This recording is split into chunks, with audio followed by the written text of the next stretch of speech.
Good morning, everyone. Bonjour, bienvenue. As we begin our meeting today, and on behalf of Ottawa City Council, I wish to acknowledge that Ottawa is built on unceded Anishinaabe Algonquin territory.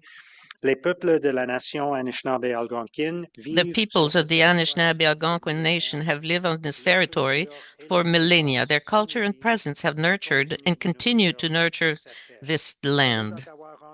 The City of Ottawa honors the peoples and land of the Anishinaabe Algonquin Nation, and to all First Nations, Inuit, and Métis peoples, and their valuable past and present contributions to this land. I'll ask the committee coordinator now to do the roll call, please. Councillor Luloff. Good morning. Councillor Dudas. Morning. Councillor Curry. Here. Councillor Gower. Councillor Tierney. Present. Councillor King. Here. Councillor Leeper. Good morning. Councillor Brockington. Here. Councillor Menard. Here. Councillor Brown. Here. Vice Chair Kitts. Here. Mayor Sutcliffe. Here. You have a quorum, Mr. Mayor. Thank you. Are there any declarations of interest? Confirmation of minutes from the meeting on February 2nd. Are the minutes confirmed? We have two responses to inquiries, and I have had requests to lift both of them. So with the will of committee, I'm going to lift both of those items, and we'll come back to them. Is that good with everyone? Okay. Item 5.1 from Community and Social Services Department, Advancing Indigenous Relations in the City of Ottawa. Is that carried? Hold, okay. Item 6.1 is the 2025 Statement of Remuneration, Benefits and Expenses. Is that received? Item 6.2 is the report on the 2026 budget expenses pursuant to Ontario Regulation 28409. Is that carried? Item 7.1 from Infrastructure and Water Services, Project Delivery and Cost Estimating Guidelines Update. Is that carried? From Legal Services, Comprehensive Legal Services Report for the period July 1st to December 31st, 2025. Is that received? From the Office of the City Clerk, item 9.1, City Representation and Delegate Attendance at Municipal Conferences and Trade Shows in 2026. Is that carried? 9.2 is the update on the municipal elections and amendments to election-related bylaws. Is that carried? 9.3 is the status update for Finance Corporate Services Committee inquiries and motions for the period ending the 20th of February. Is that received? 10.1 is the Brownfield grant application for 299 City Center. Is that carried? I'll dissent on the Brownfield grant application, Mayor. Okay, thank you. And then the last two remaining items we have presentations for. So we will come back to item 4.1, which is the real estate property acquisitions inquiry. And I believe Councillor Desroches, you had some questions related to that? Thank you, Mr. Mayor. Some questions and some comments. First questions to staff is thank you for the inquiry response. I am concerned about the timelines. Obviously, real estate is critical if we're going to advance a lot of the major projects that we have, whether it be affordable housing or transit or road upgrades. I'm concerned about sort of the upper end where you're talking about 18 months potentially for the city to acquire private property and over 2 years to acquire real estate from the federal government. So can you confirm what is being done to accelerate these processes? If we don't have the land, we're not in business. We can't get working on construction. Thank you. Thank you for the question, Mayor. In terms of what is being done to accelerate the process, there are a few things. The timelines really depend on what the site is being acquired for and from whom we're acquiring the site. But some of the things that apply across all of the acquisitions really is that we are undertaking concurrent due diligence. So appraisals, surveys, environmental review, legal work, building condition assessments all at the same time to really accelerate that process. There is a effort to really ensure effective cross-departmental coordination that accelerates timelines, because some of that expertise resides in other departments as well. And often always the real estate department is acquiring properties on behalf of another department. So those are key things that do accelerate the process. There are some specific things that we do with different organizations. One example that we've tried more recently with the National Capital Commission, for example, is to work with them to allow us to undertake multiple processes concurrently. So, for example, the National Capital Commitment has a process, the FLUTA process, which is somewhat parallel to our development review process. And so we started working with them to see if we can undertake that process concurrent to negotiating the acquisition. Previously, they really wanted to sequence it. So those are some examples in terms of what we're trying to do to accelerate that process. Okay, thank you. And I appreciate the due diligence and the work that is undertaken there. It's important. Is the holdup when it comes to the federal government the approvals or that due diligence? Where is the holdup? Because if it's due diligence, you can certainly accelerate that and be responsible at the same time. But if it's approvals, we need to look at that and we need to talk to our partners so that the approvals are coming in a timely manner, especially if it's government to government transactions, right? There's only one taxpayer. It's already owned by the taxpayer. So what takes the most amount of time? So it really depends on which government partner we're working with, but typically it is the negotiating the agreement process, so the approvals process. And I shared one example of what we're doing with the National Capital Commission as an example to influence that. The other thing I would say with the National Capital Commission is that we've really focused on enhancing that relationship. And so regular meetings between the teams, but I also meet with the senior officials at the National Capital Commission to discuss files and see how we can advance them more effectively. Where there are federal programs that are very much about disposing of lands for housing, those agreements sometimes can proceed more quickly, but it really depends on the property that is being disposed of and the state of the asset and the work that needs to be done there.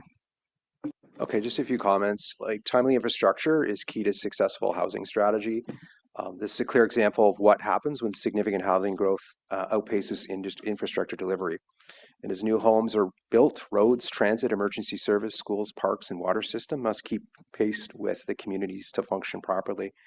The Bank and Leitrim intersection illustrates this gap. We've seen significant housing growth in the area, but only now are we finally making real progress on the infrastructure required to support it. The detailed design will be completed this summer, but to be construction ready, we must secure the required land. The amount needed is not significant. It's a narrow stretch of land, yet without it, the project cannot proceed. The intersection is currently failing. We cannot accommodate proper turn lanes, and the Leitrim Fire Station 32 is increasingly boxed in, affecting emergency access and response.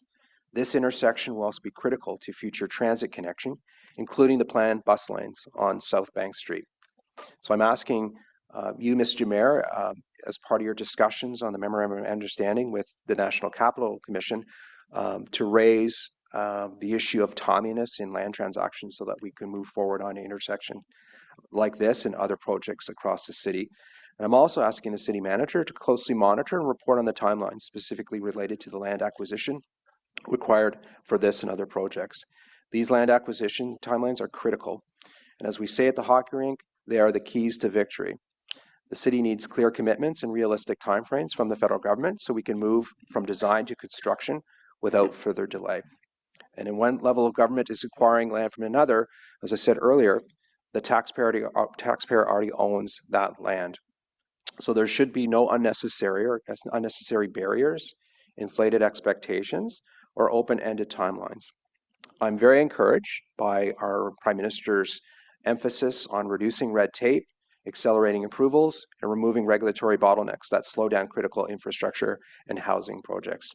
This is exactly the type of situation where that principle must apply. There's only one taxpayer, and they expect governments to work closely together efficiently. Delays here do not just slow down land transaction, they delay housing, transit improvements, and emergency response capacity for a growing community. So again, I thank the staff for the responses. I I'm pleased to hear that we're taking every step we can to accelerate these processes. And Mayor, I'd appreciate if you would raise it with the National Capital Commission as part of that MOU, because obviously you can see from some of the timelines here, we want to do better on some of the key projects that we have underway and the priorities that we've made as a City Council. Thank you, Mr. Mayor. Thank you, Councillor Desroches. So moving on to the second inquiry, which was an inquiry I made and that came about as a result of ongoing conversations that I've been having with the Building Trades Council, who, as we all know, do great work in our community to train and upgrade the skills and protect the health and safety and provide training and apprenticeships for the next generation of qualified tradespeople. And they had raised some concerns about our process. And so we wanted to do a review of our procurement practices. And as a result of that, I have a motion that I'm asking Vice Chair Kitts to introduce on my behalf. Vice Chair Kitts. Thank you, Mr. Mayor. Whereas Mayor Sutcliffe and his office have been engaging with members of the Ottawa and Eastern Ontario Building Trades Council, the Building Trades Council, over the last few months to strengthen the relationship and advance the interests of qualified unionized labor at City Hall. And whereas the City of Ottawa invests approximately $1.9 billion every year to build new infrastructure or renew existing infrastructure, which are all projects that generate economic and employment opportunities. And whereas the city has implemented a number of procurement policies and practices to ensure the best use of tax dollars in awarding these infrastructure contracts, including but not limited to sustainable procurement guidelines, a supplier code of conduct, a vendor performance management program, and health and safety certifications, just to name a few. And whereas the Building Trades Council is composed of 20 trade unions and approximately 35,000 local union members that live, work, and pay taxes in the Ottawa area. And whereas the Building Trades Council has requested that the City of Ottawa consider implementing a fair wage policy similar to the one in place in Toronto. And whereas these 20 trade unions invest heavily in training, skills, upgrades, health and safety training, and apprenticeships, which produce the next generation of qualified tradespeople to supply Ottawa's construction industry. Thanks to properly indentured and registered apprentices who have signed an apprenticeship contract with their respective trade union or employer, as well as Skilled Trades Ontario. And whereas the trade unions operate 15 local training facilities assessed at over $50 million with annual training investments of $20 million made jointly by the unions and their contractor partners, therefore be it resolved that Council directs staff to conduct a comprehensive review and feasibility assessment, including operational, legal, and financial implications of other procurement practices and approaches that are in place in other Canadian municipalities, which include but are not limited to a fair wage policy, a living wage policy, and a community benefits agreement. And be it further resolved that staff leverage the Ottawa Paramedic Service West Deployment Facility and the Riverside Library Project to pilot innovative approaches that would maximize the use of local and equity-denied labor and ensure robust training and apprenticeship programs are built into the procurement processes. And be it further resolved that staff report back to Council by Q1 2027 with the results of the comprehensive review of other procurement approaches in place in other Canadian municipalities, along with the proposed changes to the procurement bylaw to ensure there is maximum community benefit being generated in Ottawa. And be it further resolved that as part of this review, staff explore the feasibility of potential options to mitigate development charge impacts on facilities that support the training of skilled trades professionals and are recognized as training delivery agents by the Ministry of Labor, Immigration, Training, and Skills Development, including consideration of existing or alternative policy mechanisms. Thank you, Vice Chair Kitts. I'll just say quickly, colleagues, this is an opportunity for us to work with our colleagues at the Building Trades Council, our partners, and explore options going forward to satisfy their concerns and build a stronger relationship. So looking forward to advancing this with the support of this motion. Councillor Luloff. Thank you very much, Mayor. It's a good motion. I just want to address, as I have in the past, some of the language that's being used here in the clause referring to equity denied labor. I understand the intention behind the terminology, and I recognize that similar language appears throughout a number of our institutional policy documents. I've raised this concern before. In my view, municipalities, as the order of government that are closest to the taxpayer, have a duty to speak in clear, plain language that everyone can understand. When we rely on abstract or ideologically framed terminology, we risk obscuring rather than clarifying what we're actually proposing. I believe deeply in fairness, equal opportunity, and removing barriers to participation in the skilled trades. If we mean apprentices, newcomers, women entering the trades, Indigenous workers, or individuals facing specific barriers, then we should say so directly. That precision will build trust, and that clarity can help to build consensus. For me, it's a matter of principle. Public policy should say what it means and mean what it says. I'd strongly encourage that future motions be written in plain and precise language, and that's how we maintain clarity in our work and the confidence in our governance. Thanks. Okay, thank you, Councillor Luloff. Councillor Brockington. Thank you, Mayor. I just want to ask staff their interpretation of the motion that's before us. What's the problem that we're trying to solve through this motion that we're not already working on as a corporation? Mr. Mayor, so I think throughout the inquiry, you can see we've provided a pretty in-depth detail of what we are doing. There are a couple other municipalities that are doing other things when it comes to fair trade wages. And that's really what this motion is, really getting us to go and do a deeper dive into that research and that analysis. We do need the time to do that because we want to make sure we understand how those other municipalities have implemented this and then how it flows through the process, where the impacts could be. And really the other component of this motion is allows us to kind of quasi-test it in a pilot approach from these two projects that's identified, the Riverside Library and the Paramedic Center. So it gives us the opportunity to kind of do more research, dig into the details, and then potentially do some test sampling, if you will, on these two projects.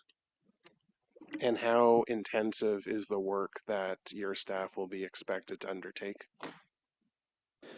Mr. Mayor, I can let Joanne top me up if I misstate something, but I would say it's a moderate level. It's probably work that some of this work we do because we're always in sync with other municipalities, the province, especially in the last year when we look at tariffs and the changing procurement things.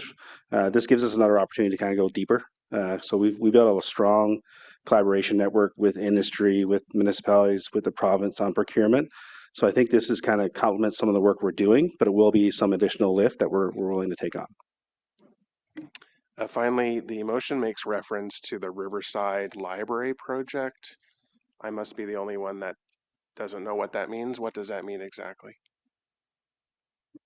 That's the new, Mr. Mayor, that would be the new library that's on there for Riverside and on Club.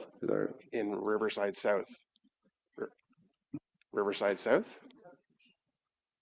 I'm just trying to be clear which library we're talking about. Yes, sorry, Riverside South. Yes, South is okay. left out of the language. So maybe the motion can just add the word south to it. Sure. Okay, thank you. Councillor Dudas. Yes, thank you, Mayor. I fully support this motion. I think it's excellent. I love a lot of the aspects in regards to fair wage and making sure that we're prioritizing local entrepreneurs and businesses. I did have a question though, and once again, I think it might be addressed in this motion, but I would like to get some confirmation.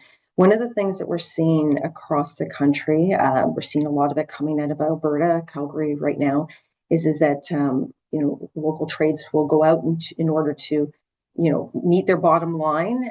They take advantage of undocumented laborers, and one of the things that they're doing so to do is also to check a box when it comes to procurement measures. So they're taking advantage of these individuals. They're not paying them a fair wage. They're not passing on any benefits. And then, if push comes to shove, they're letting them go. So what I wanted to know was, in our procurement policies, either as they stand today or with this motion, how do we vet those businesses that we then take on as a partnership so that they can provide these services to us to make sure that they're not taking advantage of individuals who are most vulnerable?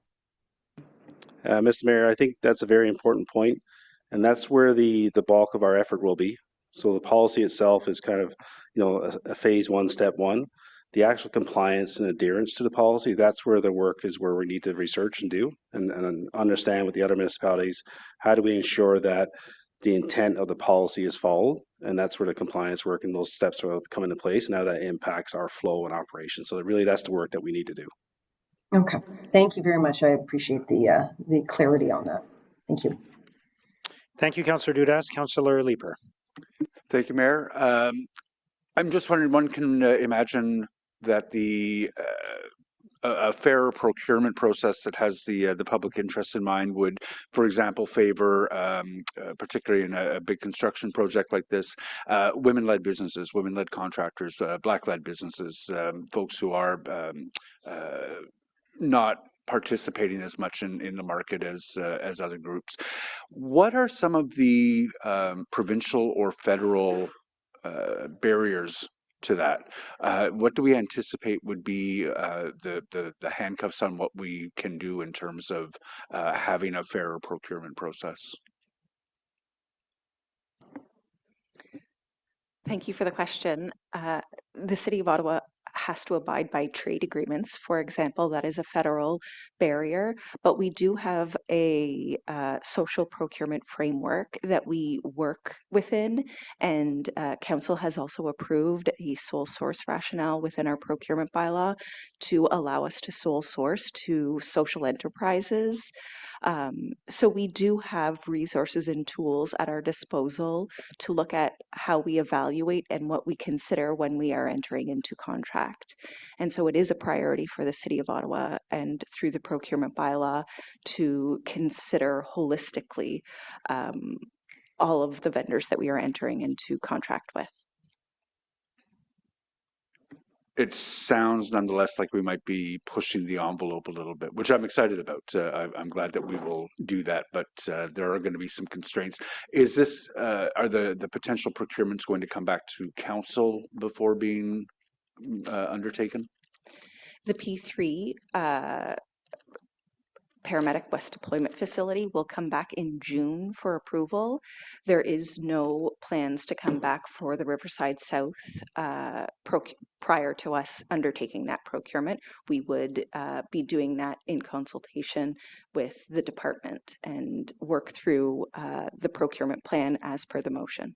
So how would we know where you might be pushing the envelope or have an opportunity to learn what kind of social procurement you're doing as part of that project? There is a requirement within the motion to report back at the early next year with the results. Okay. I look forward to hearing that. Thank you. Thank you, Councillor Leeper. Councillor Desroches.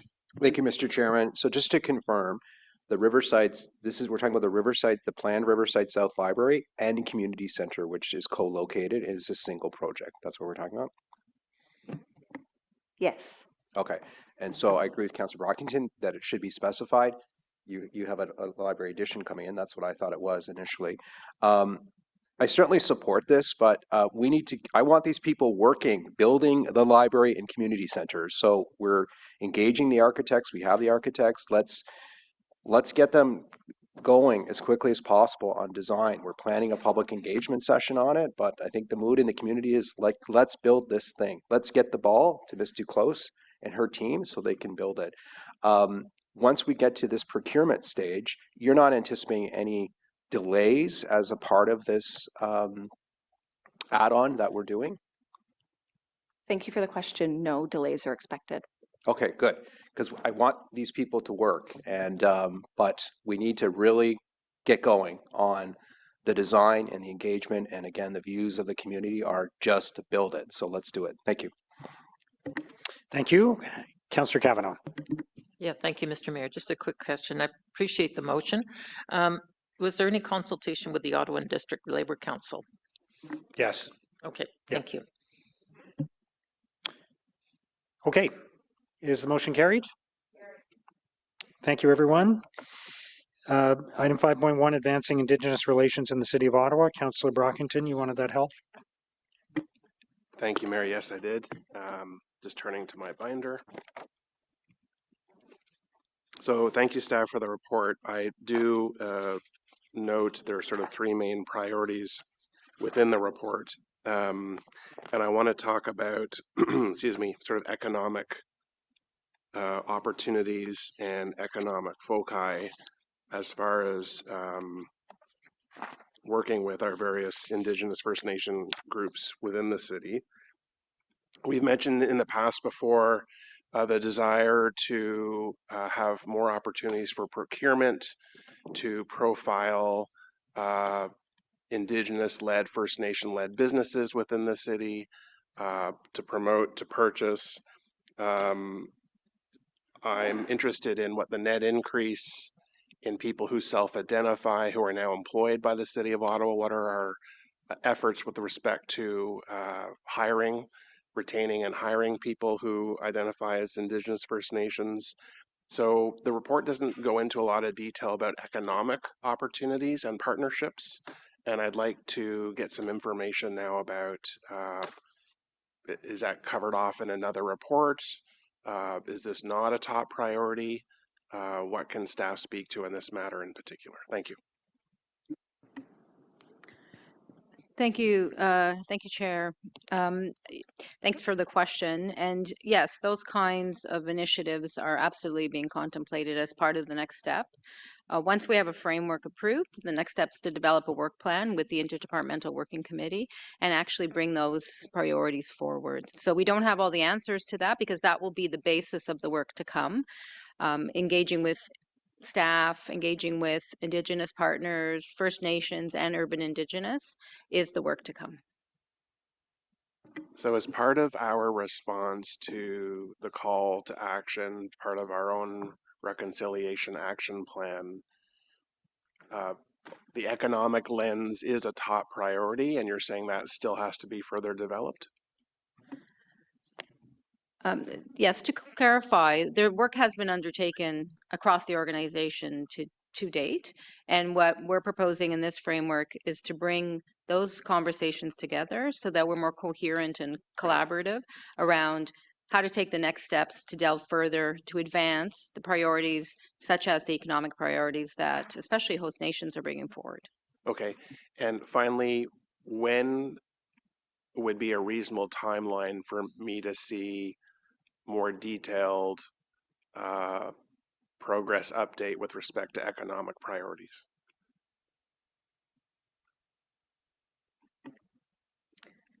Chair, we'd like to come back with an update perhaps at the beginning of next year to provide an update on the actual work plan and the work of the interdepartmental working group. Okay, I appreciate that. Thanks very much.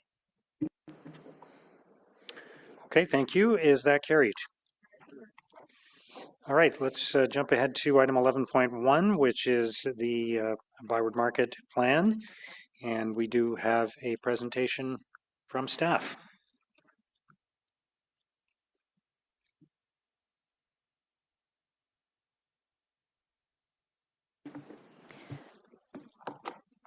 Good morning, Mr. Chair and members of the Finance and Corporate Services Committee. As you can see, I'm joined by several of my colleagues from the Strategic Initiatives Department. So to my right, we have Shayla Doherty, who is the Director of the Economic Development Services area. We have Amanda Mullins, Manager of Byward Market Special Projects, as well as Will McDonald, who is the Director of Strategic Projects Office. The Strategic Projects Office provides overall leadership on the revitalization program of work. And as revitalization of the Byward Market is a cross-departmental collaboration, I want to acknowledge and thank my colleagues for their significant contribution to this work. And we have representatives from most departments here today to respond to your questions. We also have representatives from key external partners, including the Byward Market District Authority and Bloomberg Associates. Bloomberg Associates supported the economic impact analysis, and there are other technical experts available to respond to questions if required. Next slide, please.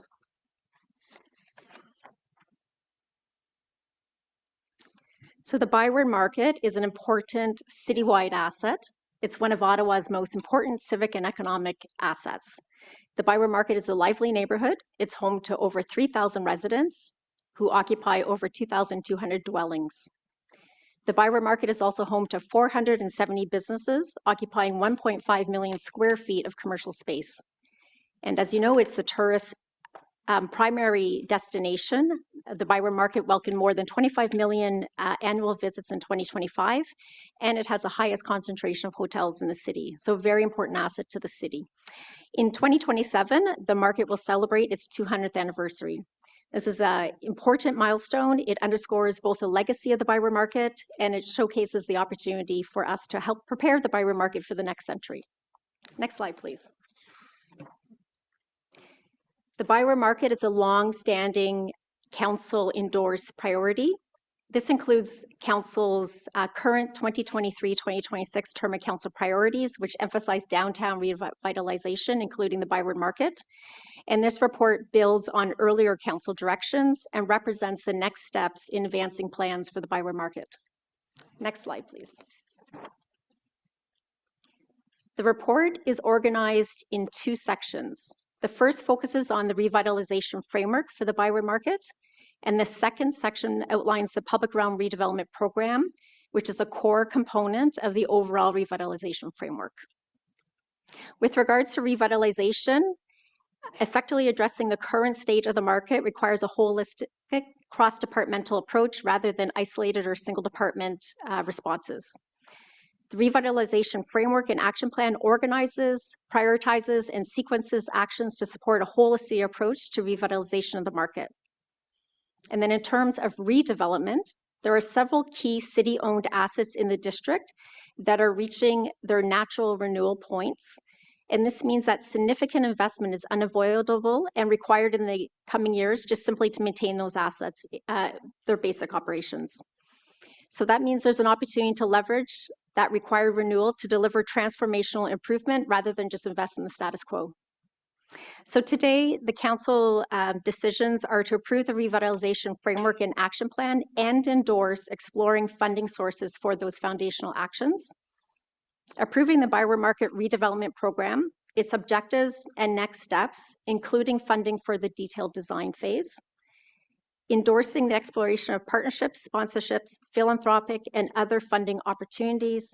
And then staff do intend to report back to Finance and Corporate Services Committee and Council in 2027. Just want to flag that this report does not trigger decisions related to parking, nor does it trigger parking, construction impacts. Next slide, please.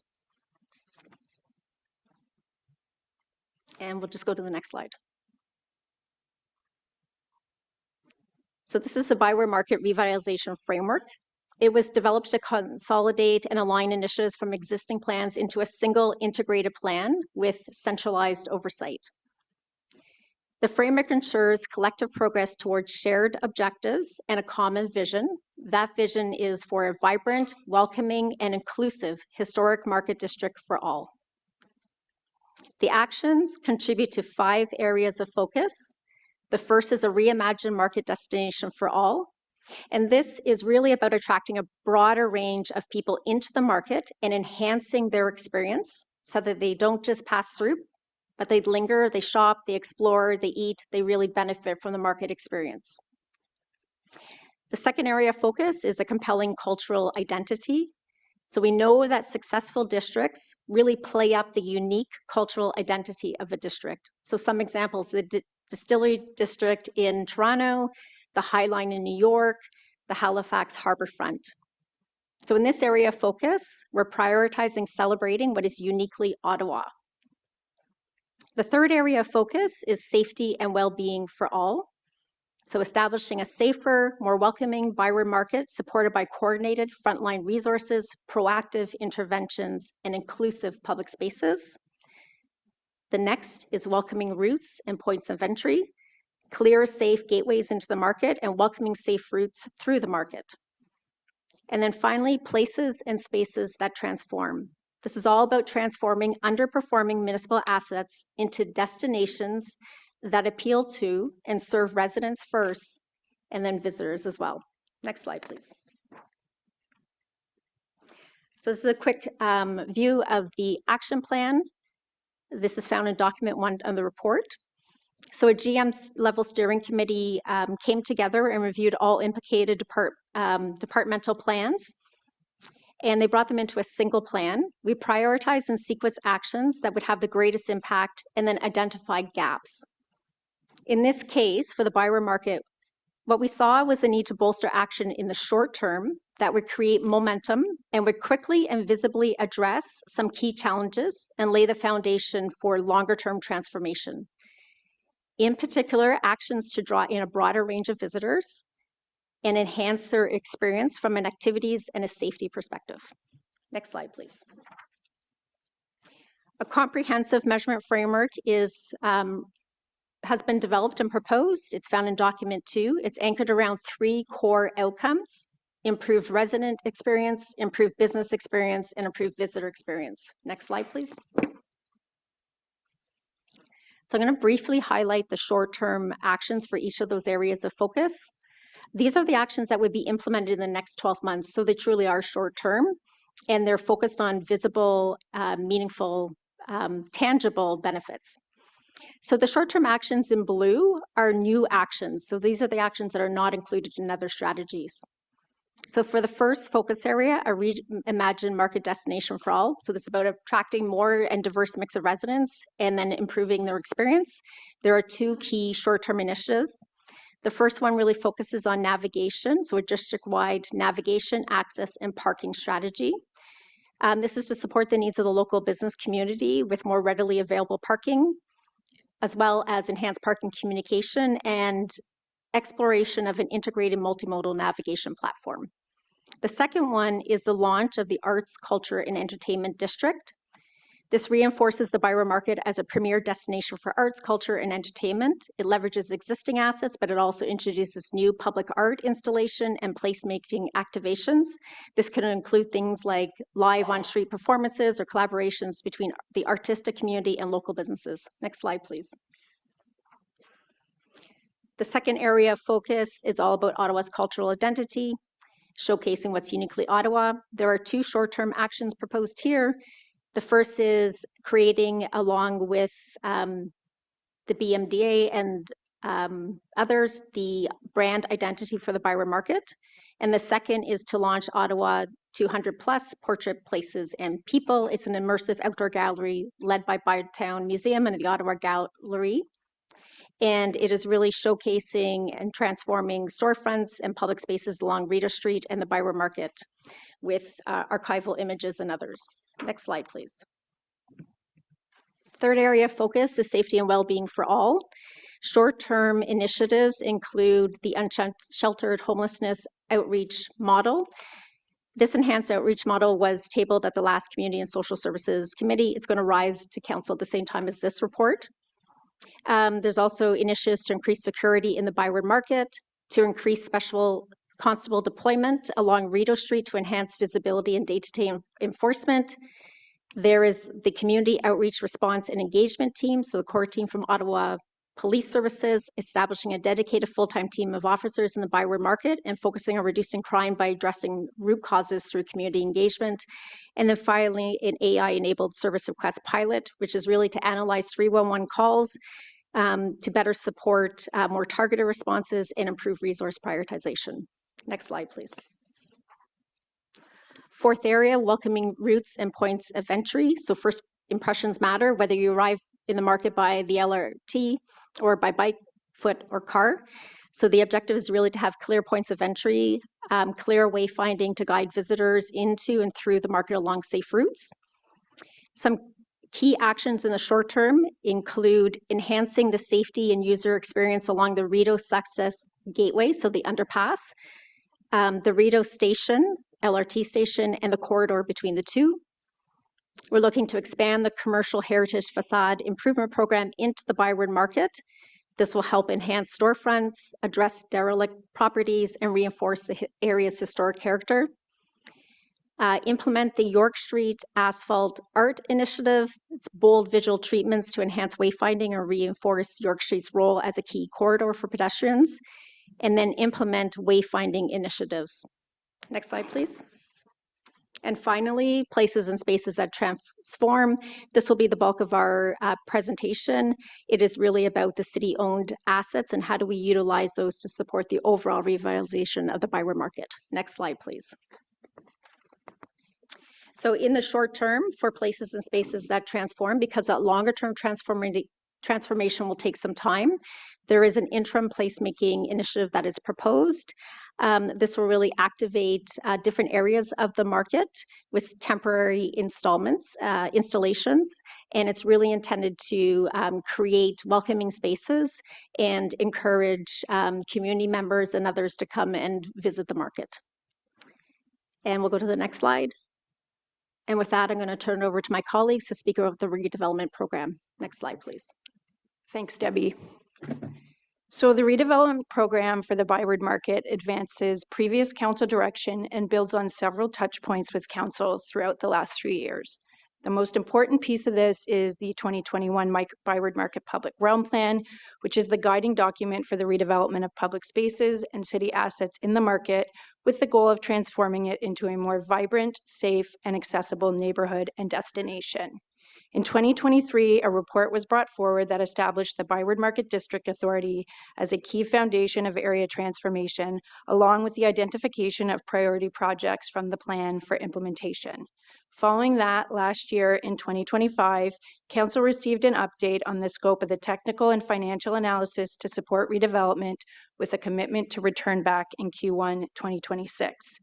So the redevelopment program in front of you today advances existing council direction from planning and feasibility into the next phase of design, partnership development, and funding coordination. Next slide, please.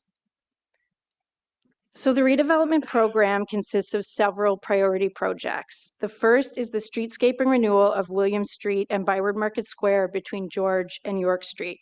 Public engagement and detailed design of this work was completed last year. And the project was originally scheduled to be implemented this year. However, it'll now be realigned with the broader redevelopment program.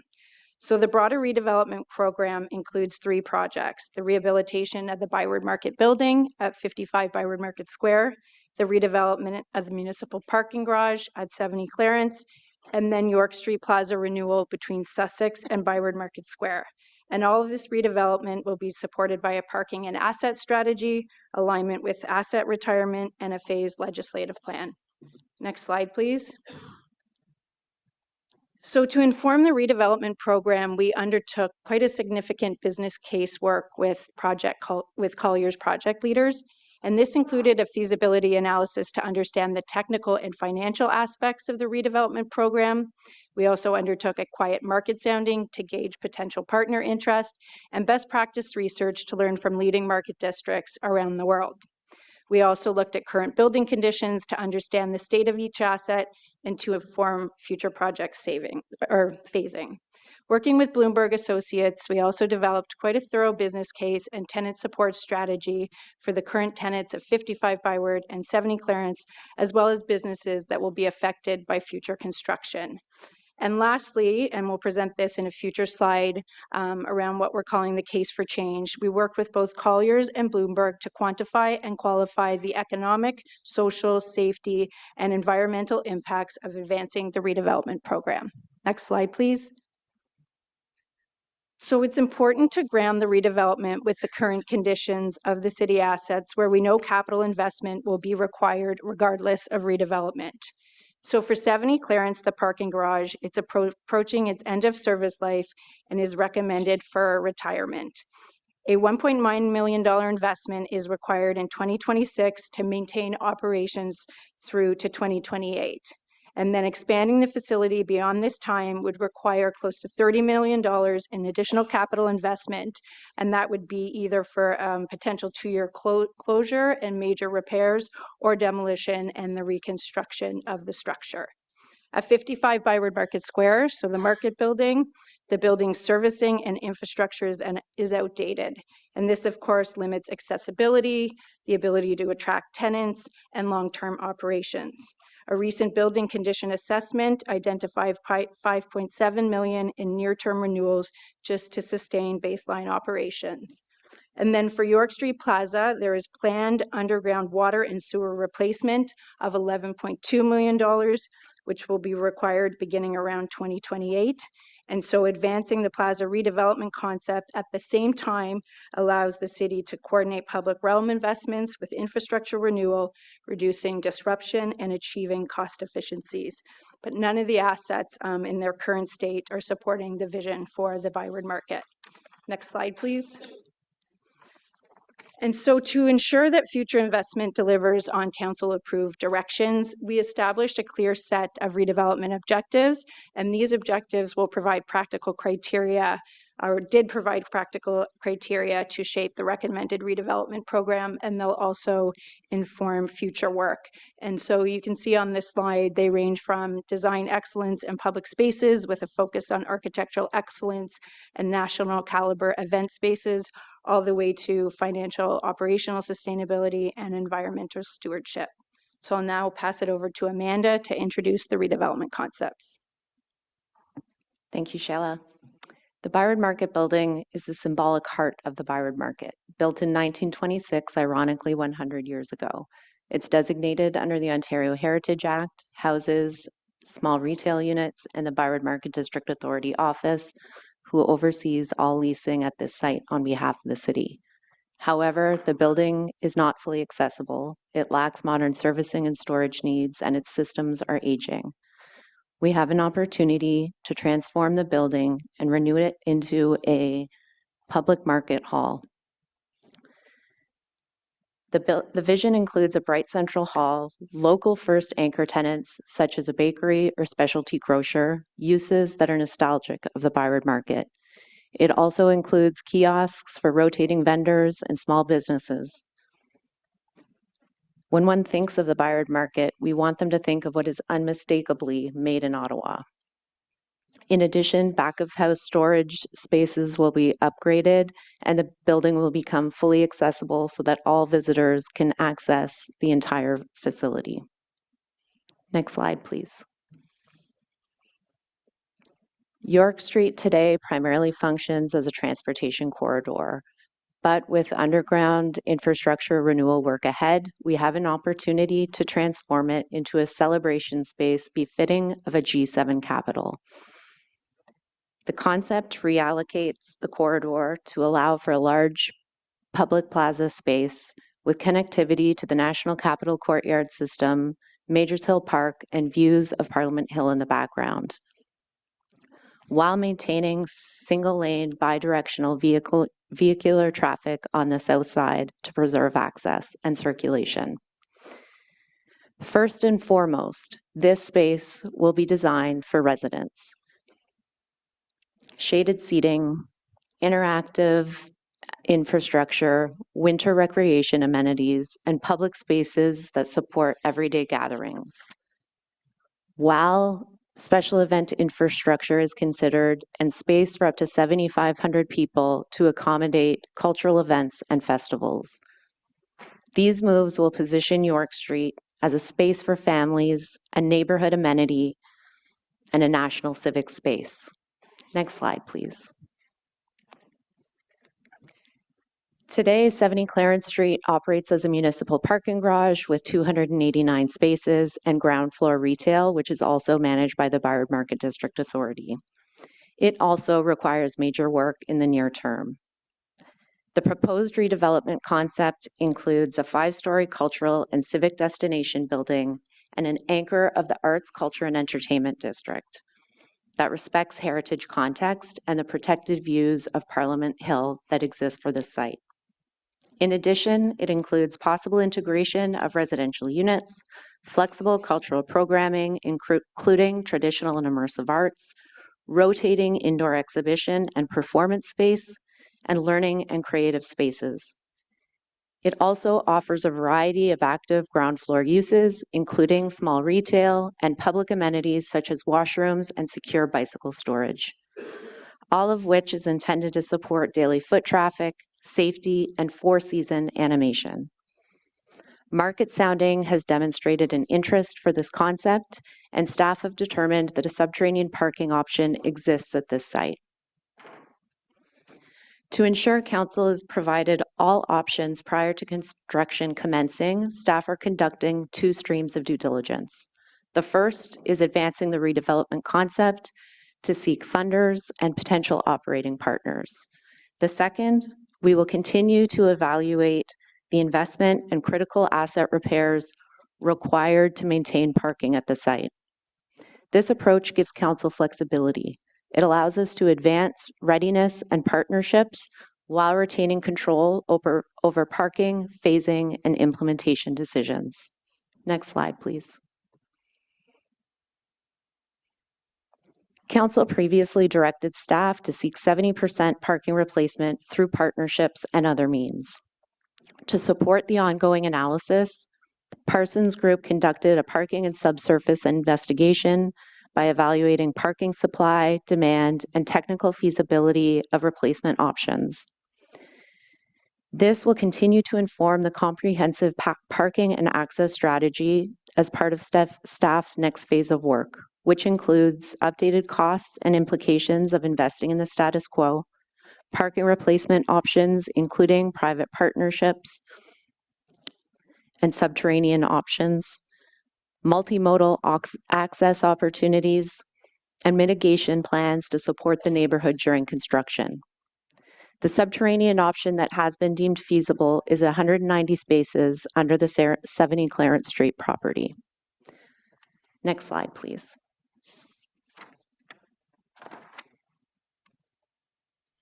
The current parking environment today includes over 5,100 public parking spaces within the neighborhood. We also know that peak utilization remains under 85%, which indicates that there is available capacity across the district, even during the busiest times. That being said, businesses continue to seek predictable city-managed short-term parking to support customer access.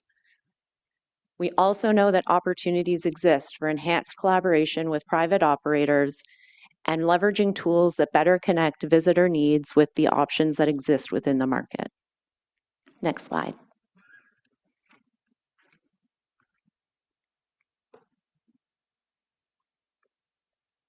Multiple city departments have worked to understand how the three projects could be delivered in a coordinated way. Following council approval, the design phase will begin for 55 Byward Market Square and York Street Plaza, where we will also seek partnerships for 70 Clarence. By 2027, parking and access strategies, the financial framework, and implementation plans will return to council for approval prior to any irreversible implementation decisions being taken. This decision period is also critical when we consider the end of life projected for 70 Clarence Street. Based on current information, one or more of these projects could be ready to launch construction in 2028. That being said, staff will continue to assess the impacts and needs of residents and businesses, and we will return back with a more detailed sequencing recommendation in 2027.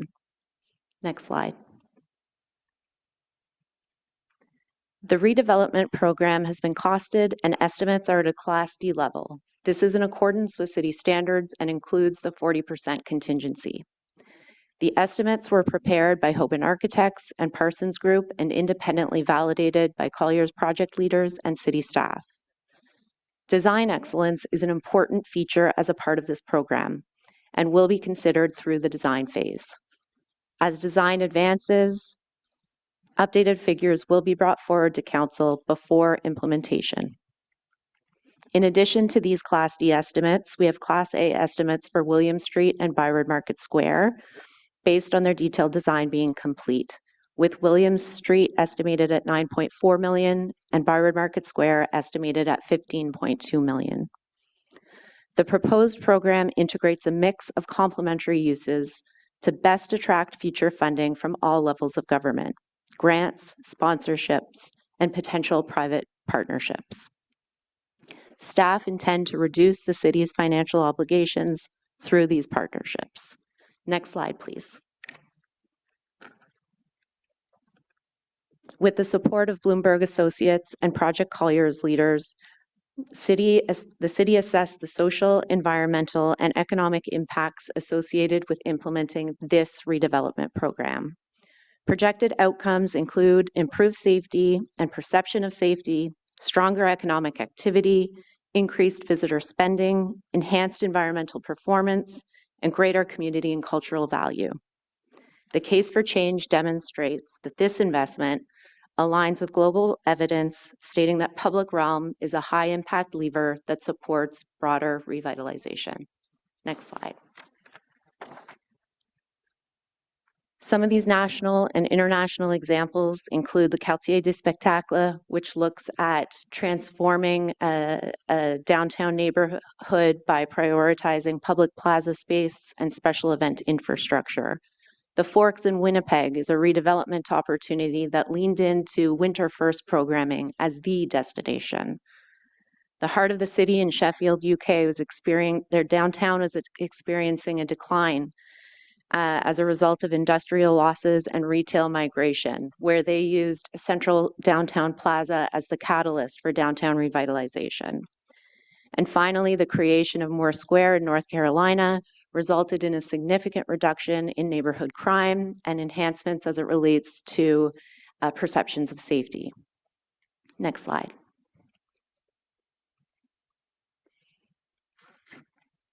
So following Council's approval of this report, staff will return with recommended partners and delivery model, confirmed funding and financial strategy, recommended project sequencing schedule, and an update on the designs for 55 Byward Market Square and York Street Plaza.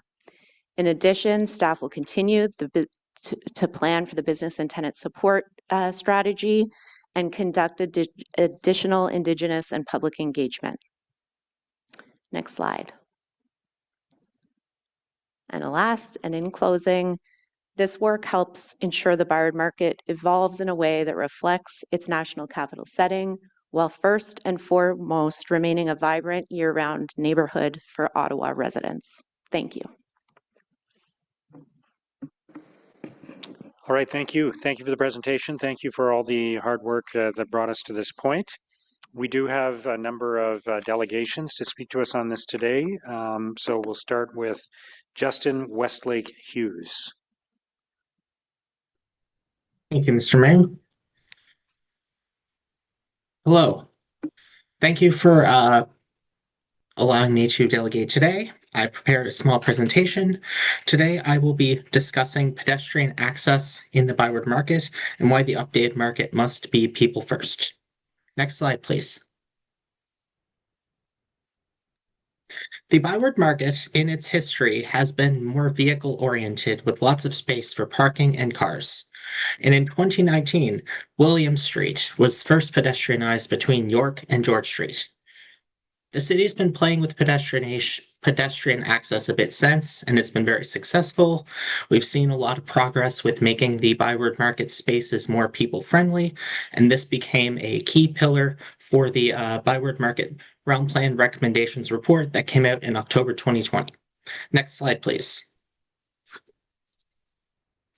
This Byward Market Realm Plan was completed in October 2020, and City Council approved it unanimously in early 2021.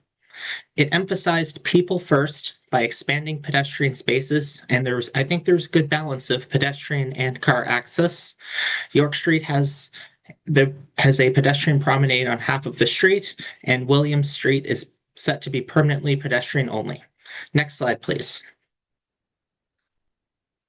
In the summer, William Street is currently closed to cars, and a section of Byward Market Square between York and Clarence is also closed to cars. During the winter, vehicle traffic usually reopens. Next slide, please. The Ontario government gave Ottawa $11.8 million in December 2024 to transform William Street into a permanent pedestrian street. The province also suggests that some of that funding could be gone towards pedestrian improvements on Byward Market Square. Next slide, please. This is a screen grab from the article on CTV. It emphasizes that street renewal for these pedestrian improvements was set to be done in 2026 ahead of the Byward Market's 200th birthday in 2027. I really believe that this would be a great opportunity to make the market a more welcoming space ahead of that. Next slide, please. In the new report, I went through the report and I read it over, and I also listened to this presentation today. City staff are recommending that William Street and Byward Market Square be further delayed due to possible impacts on business owners. There's also other issues that are highlighted with the Byward Market, where there's environmental challenges. There's a very limited tree canopy as is, and I fear that more vehicle access will cause an increase in carbon emissions in the area. Also, the public right-of-way right now is very car and vehicle dominant. It's not always the most welcoming space for pedestrians. Next slide, please. After years of messaging that Market Square and William Street construction would take place in 2026, it's disappointing that staff are recommending further delays due to business concerns, which was in the report. And I do sympathize with businesses, but there was years to prepare for redevelopment, and a 2026 renewal time is not new information. It's also frustrating that William Street is set to be open for vehicle traffic year-round for the foreseeable future outside of special events. I know that the goal is to eventually pedestrianize it, but there's no firm commitment on when that will happen.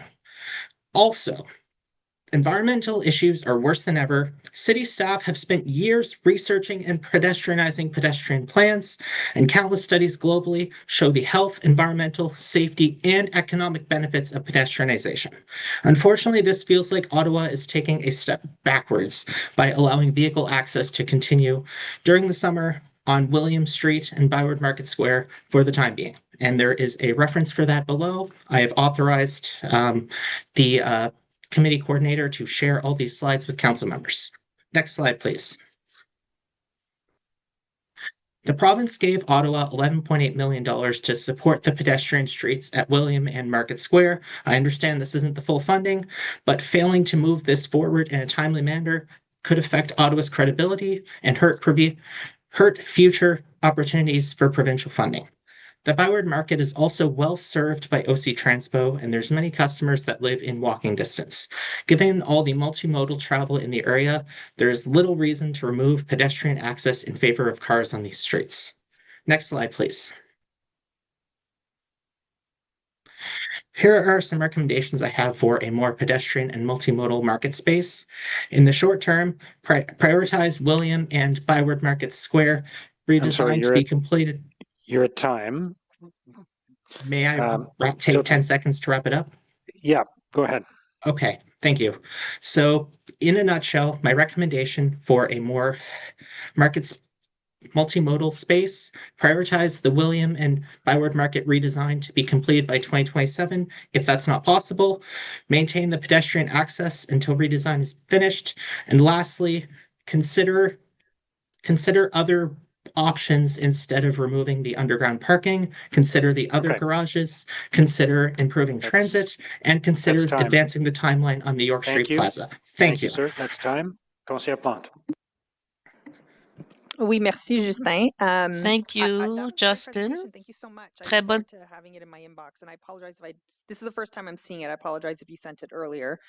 I just had a couple questions for you. So first of all, do you live near? You sound like you are very passionate about it. I'm just wondering if you live in the Byward or in Lower Town. I don't currently. My partner and I are potentially looking at relocating downtown to be closer to work. I spend a lot of time there, but I don't live there currently. Amazing. So next time you're around, let me know. We'll go for a coffee on York Street somewhere. Okay, right. I have a couple questions. I'm not sure if this is the proper procedure, but I was just wondering if staff could respond to his question about the 11.8 million. Is that procedurally correct? You could ask that question later after the I will do that. delegations. Okay, Justin, I will get you an answer on the 11.8 million later on, so I hope you stick around. Okay, and one of the reasons, and I just wanted to clarify this because I do get this question a lot, why there's a lack of tree canopy, a lack of benches, is because of something called a SEPTED, which is kind of like this environmental scan audit, which the Byward Market has had endless SEPTED audits. And it's essentially, we have a lot of issues around social disorder in the area. I also have a question for you about that later. And one of the recommendations from people who are experts in this field is to remove those areas. Now, I don't necessarily agree with that, but I just wanted to give that context because it follows into my next question, which you said you sort of gave a lot of recommendations, but you did not talk about the social services in the area. Did you want to comment on that as well? I understand that Byward Market and Lower Town are facing challenges with social services. I've volunteered with one of the shelters in the area. I understand that they do amazing work. I do believe I know the city can't be responsible for handling this in full, but I do believe that maybe there's other options to help people with securing housing. I know the city's already talked about buying transitional housing like on O'Connor Street. I'm glad that we're doing progress in this area, but I think that we need to focus on the core issue rather than the small things. Like I think we need to worry about housing for people that are vulnerable, maybe work with community partners that also are engaged in these programs. I think we need to maybe work with any addiction services staff in this area. Now, I'll admit this isn't my area of expertise, but I believe that there's more that can be done in this area, and maybe it is a recommendation to remove trees, but removing trees isn't going to address the homeless crisis in the Byward Market area. We need to do both things. We need to have an approachable and accessible space for people that live nearby and spend time there, but also address the root issues that unfortunately impact the market. So you think we can walk and chew gum at the same time? I agree. Thank you so much.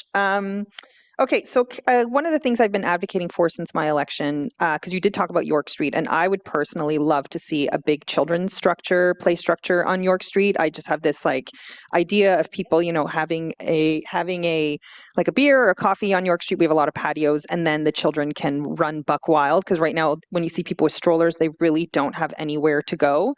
So I was just wondering if you think you look like someone who could handle an adult play structure. So I'm just wondering if that's something that would appeal to you. Yeah, I think we need to welcome everyone. We need spaces that are friendly safe for children. I do see families in the area when I'm down there, but I don't really see play structures for children. I don't see a lot of there's the odd game here and there, but I don't see a lot of family friendly activities. And I think that if there's interest in improving that, I would absolutely support that. Okay, merci. I have one more question, Justin. Thank you so much for your patience.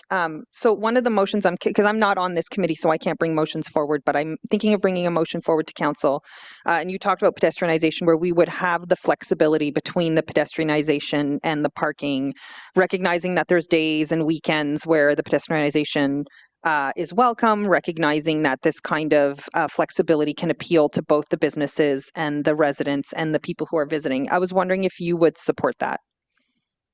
I would 100% support a motion to preserve pedestrian access in the market. I think it's not always just about giving tourists a wider way to walk. It's not always about that. It's also about how do we open up the space to have more programs, to have street performers. To have events. I think if we had a dedicated pedestrian space, maybe start focusing on this, opening it up in the summer, preserving what's there right now on areas like William Street. I believe that this will, as we invest further into the Byward Market, I think that's really going to grow as a place that people want to come, want to spend their time.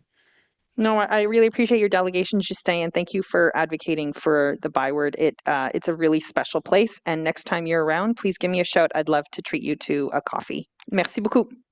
Merci. Thank you for your delegation, Mr. Hughes.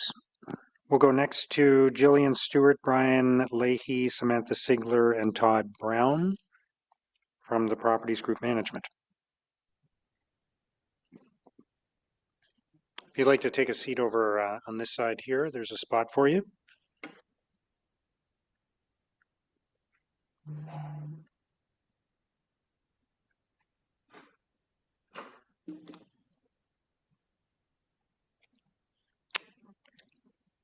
Hi, Todd.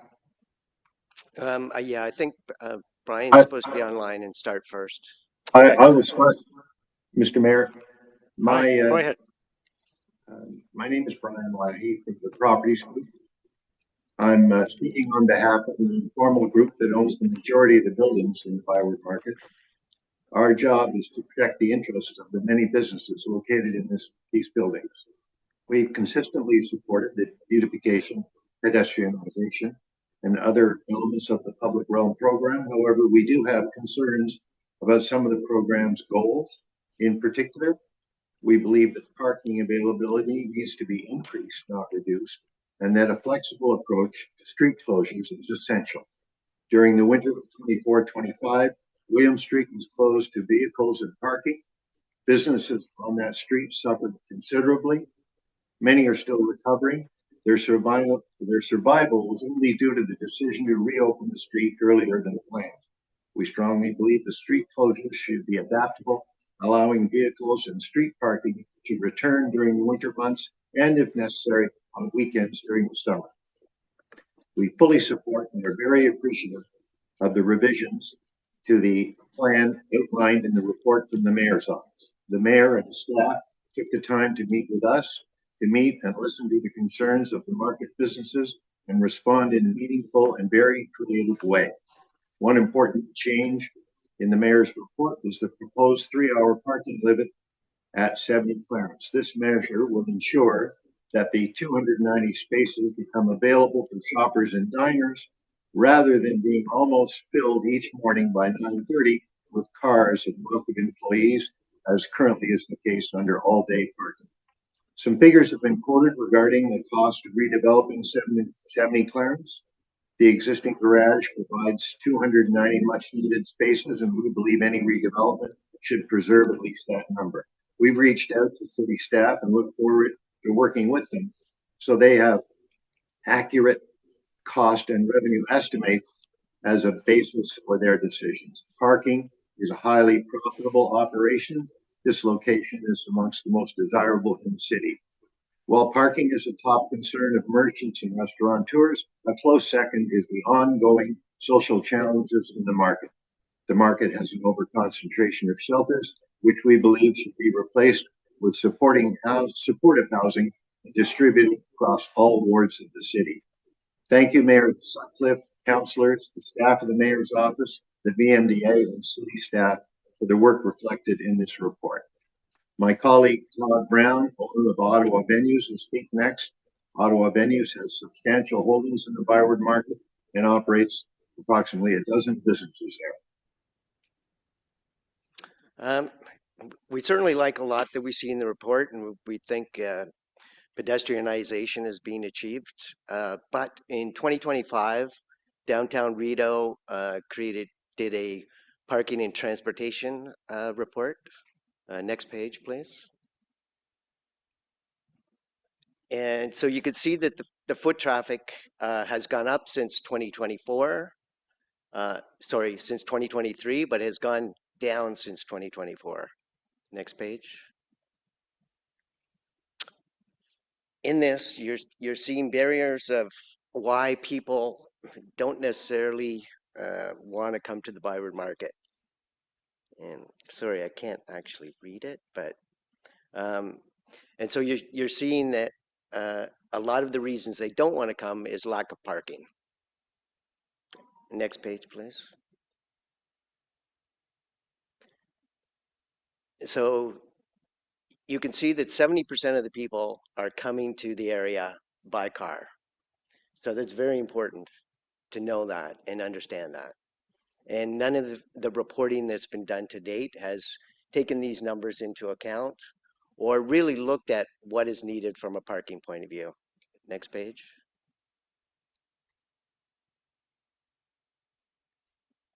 So again, stating here are the different ways that people come to the Byward Market. And this was a study that Downtown Rideau had undertaken. So you can see overwhelmingly people are coming by cars. So we need to pedestrianize, but we can't ignore the fact of how people are going to come by car, because we're not going to be successful unless we get the people here and they want to come. And they're overwhelmingly saying we need to come by car. So next the, page. The clock didn't start on time, so I'm just going to let you know you got about 30 seconds left, okay? Well, just to wrap up, as we go forward, we like what we've seen in what the city's trying to do, but we believe that, we need to add parking. Parking is needed, and we can achieve both goals. We can pedestrianize and we can add parking and be successful. You really need to look at what is going to make this successful. And if we don't have enough parking, we will not be successful. Okay. Thank you. Councillor Plante. Hi, Todd. Hi, Brian. I'm not sure if you're still here. Thank you so. Oh, yeah, there you are. I see you on the screen. I have a couple simple questions. As I asked the previous delegate, would you support some sort of flexible pedestrianization, something that's, say, predictable on, say, Saturdays from noon until 10 p.m. or something every weekend, with some flexibility for deliveries and parking, et cetera? Is that something your properties group thinks they would be amenable to?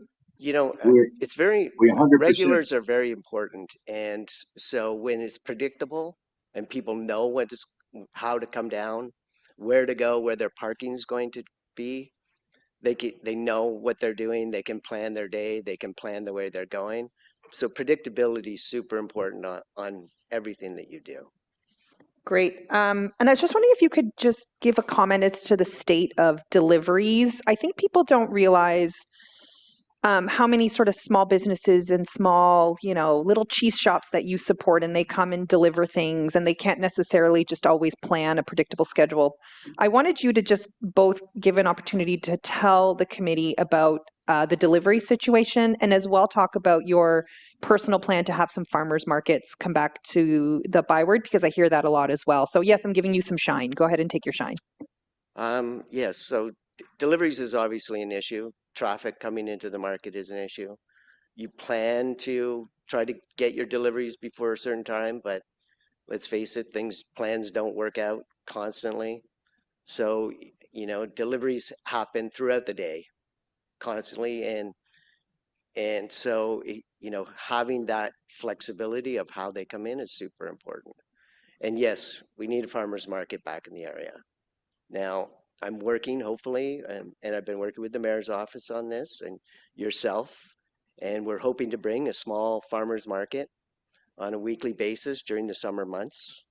So we hope to announce that in the next month as we work out those details. But, we need to think about this area. There's been a lot of talk about the pedestrianization, and I'm even talking about the cars, and not enough talk about the small businesses that are in the area and the uniqueness of, especially Byward and William Street, of these really little tiny spaces, mom and pop stores that rely on regulars, rely on predictability, rely on traffic to come in and out of the area. They're fighting with Uber, they're fighting with Amazon, they're fighting with big box stores. So we need to give them all the tools they need to succeed. And if we lose the mom and pops, then we really lose what's unique to the area. Great. Sorry, I lied. I have one more question.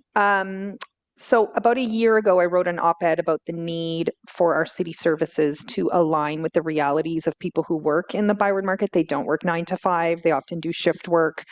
Sometimes they're sent home if there's no customers. Sometimes they have to stay longer if there's a big event going on. Would you say that accurately describes the situation that a lot of your employees deal with? Well, I would say since the pandemic, especially, it's changed the hours of operation of the Byward market. We are now predominantly a nighttime area. So people arrive 4 in the afternoon, 5 in the afternoon to work, working anywhere from 10 till 2 o'clock in the morning, 3 o'clock in the morning. So everything that we're doing, whether it's parking, public transportation, needs to take that in mind and really needs to think about whatever services they can do to help those employees. Okay, thank you so much. I'm noting all of this. Thank you so much, Todd. Thank you. Councillor Luloff. Thanks, Mayor. Hey, Brian. I don't really want to put you on the spot here, but does your firm have any experience with parking garages? I'd like to explore sort of the costs that have been discussed in this report involving the construction or reconstruction of the parking garage at 70 Clarence. It's not just my idea either, as the CBC website last weekend had an interesting request contained in their story on the parking structure.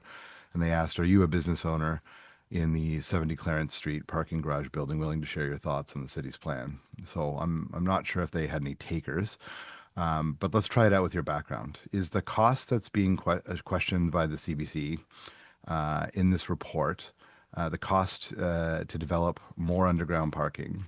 There's already one level underground right now is over $51 million. Now that seems pretty high to me, and I'd imagine that you might be a little reluctant to question the cost. So I promise I won't hold you to it. So with your property ownership in the market, I would imagine that you would know the cost of constructing parking in that area. Do you have any comparatives that you could share with the committee?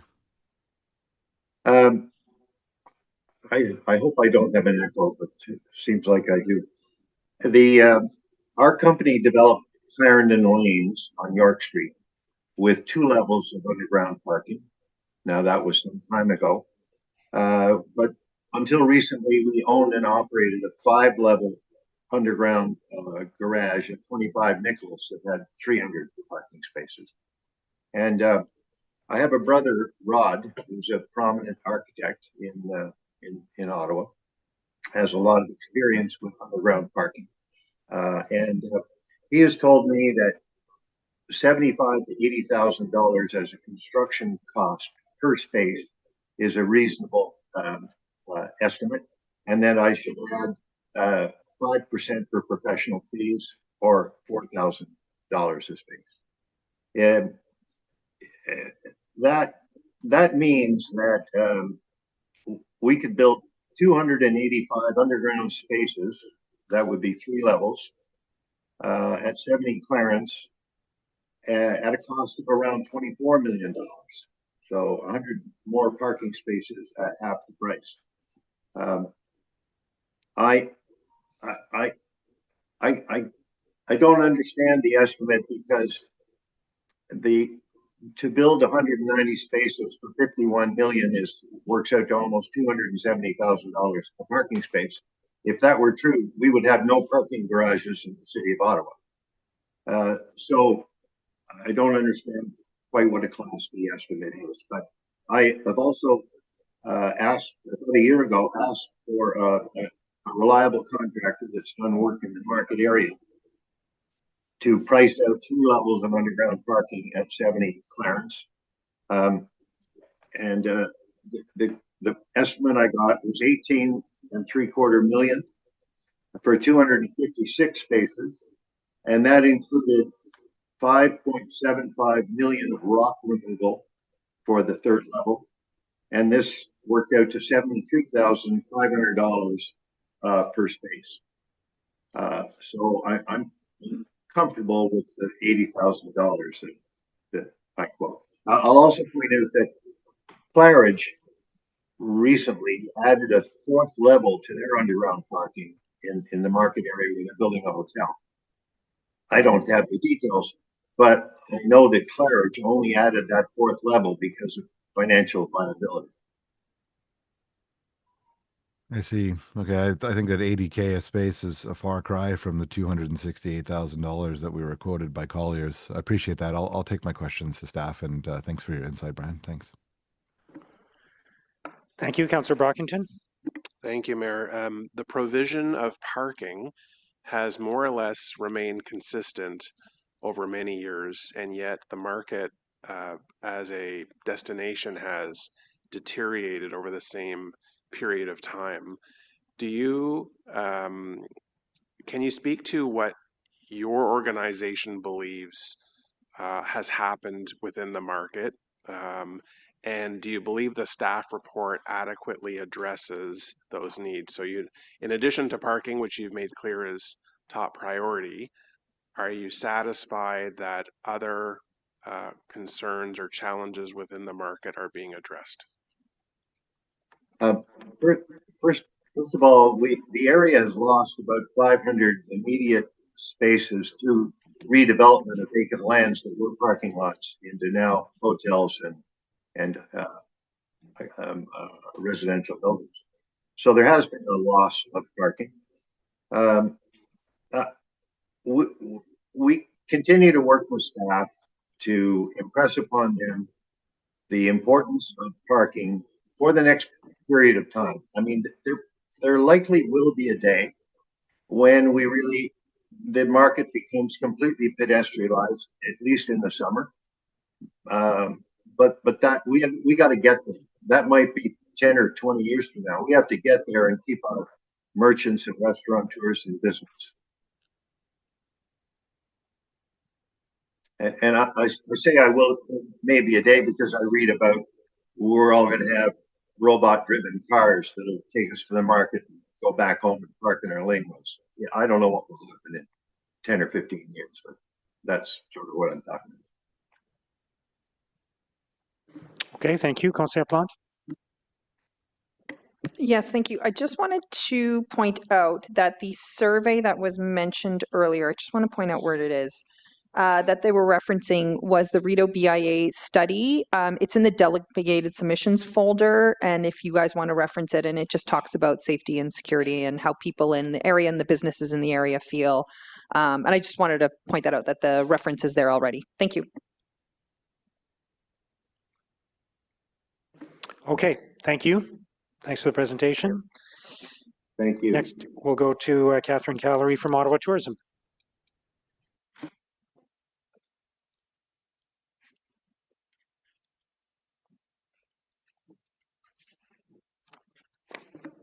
Welcome. Thank you so much, Mr. Mayor.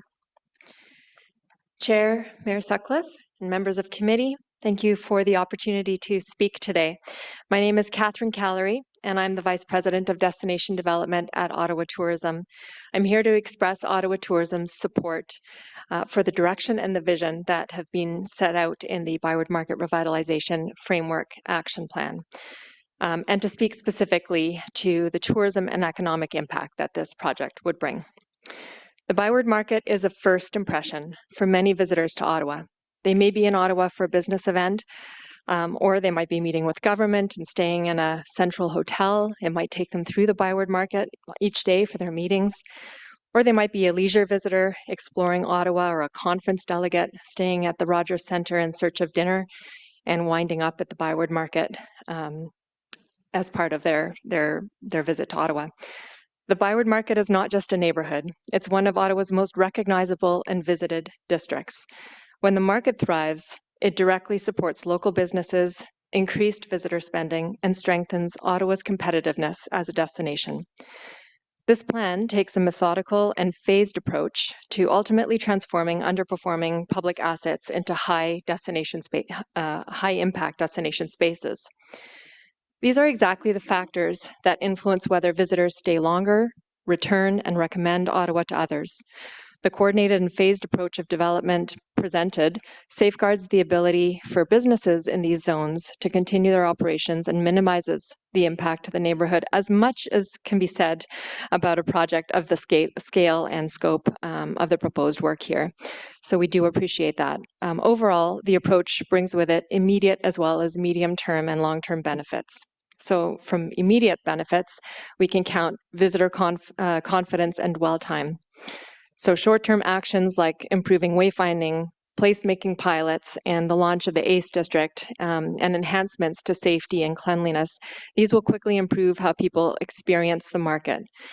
These are impactful interventions that influence day-to-day use and visitor perception, and they're layered in with efforts of community safety, and they really support downtown revitalization. Medium and long-term benefits next, that exists with the creation of new demand-generating assets. So in the medium and long-term investments like the redevelopment of 70 Clarence, York Street Plaza, William Street, and Byward Market Square will create flexible and all-season spaces for events and culture and daily use. These are the kinds of assets that support major events and festivals and shoulder season visitation. And the plan speaks to a renewed RFEOI process to take place now that there's an agreed upon vision for the Community Arts Hub at 70 Clarence. Ottawa Tourism supports this process. In fact, we urge the city to go global with that RFEOI, to position this as the massively appealing opportunity that it is, not just for local, but for national and internationally renowned development teams to show us what can be imagined. So let's do this, and let's be ambitious, and let's create something remarkable in the heart of the Byward. And finally, strengthening Ottawa's national and international competitiveness is absolutely something that will benefit and pay dividends into the long term. A revitalized Byward market strengthens Ottawa's ability to compete with peer cities. It reinforces the city's identity as a cultural capital. It supports investment attraction, and it aligns with broader provincial and national tourism strategies. Others today will share perspectives around how this project will impact community engagement and activity, so I'll stick to the economic development angles connected to tourism. From the financial perspective, investment in the Byward market should be understood as economic infrastructure. So in general, tourism or economic infrastructure generates new revenue, so it shouldn't be positioned as shifting existing spending. It supports small and local businesses, and it increases the return on investments in transit, culture, and public space. This is prudent and responsible city building, and the chance to do this in the heart of the Byward won't come anytime soon again, maybe not in this lifetime. In closing, I want to emphasize that the Byward Market Revitalization Framework is not just about improving a single district. It's about protecting Ottawa's most economic, one of Ottawa's most economic and cultural assets. It's about delivering a better experience for residents and for visitors alike in support of downtown revitalization. And it's about ensuring that public investment generates long-term measurable returns. Ottawa Tourism supports the direction of this plan. We encourage committee to view it as an investment in the Byward market as strategic investment in Ottawa's visitor economy, downtown vitality, and national profile. We've previously told you confident cities invest in themselves. This is a chance to do that. Thank you. Thank you. Councillor Plante. Hi, merci Catherine. I really appreciate that delegation. I agree with everything that you said about the specialness of the Byward market, but it's not a secret that the online reviews, or if you go on Reddit, are terrible. I was wondering what you attribute that to. So we spend more of our time on TripAdvisor, but yeah, absolutely, where there's an opportunity for people to voice their experiences, especially when they've had a negative experience, people will tend to do that online. And we do see that on TripAdvisor as well. They're citing, we also have a Wi-Fi survey of visitor, it's at the airport and at some museums where visitors and locals can talk about what they like about Ottawa, what they don't like, and the concept of the security, the cleanliness, the visible unsheltered population, any interactions where there might be a perceived sense of threat or anything like that that have been happening. Those are things that people are citing. So we're talking here about the tourism benefits of cultural, of the assets, but that definitely needs to be layered in with the safety aspect as well. Thank you. I appreciate that. I was just wondering how much MAT tax, I know there's a MAT tax, but how much is very specifically collected from the Byward? Do you know? So there's about 6,000 hotel rooms in the Byward market. If you do the math, it's about, give or take 2 million people per year that would stay in the Byward market in those hotels, and it's a 6% tax. So I'm terrible at math. Don't make me do it, but it's significant. It's a population that outweighs the day-to-day resident population, not in terms of importance, but in terms of just sheer numbers. And so it's certainly something that's important to the city, to the whole city, as far as a tourism asset. Great, thank you. I appreciate that. And I was wondering if Ottawa Tourism supports the Byward as designated as a National Historic Site. Have you guys taken a position on that? We have, and we've submitted a letter of support for that project. Amazing. Okay. And my last thing is, you mentioned economic generators. I have spoken here with staff, and I've written an op-ed about daycares as economic generators because obviously it allows women to work. It brings them back, families, I should state, not just women. I was wondering if in the 70 Clarence, or in one of the neighboring community centers, whether it be the Patro Routier, if there's a suggestion for a daycare in there to support that has extended hours, would that be something Ottawa Tourism would support, or would you have to talk to your colleagues?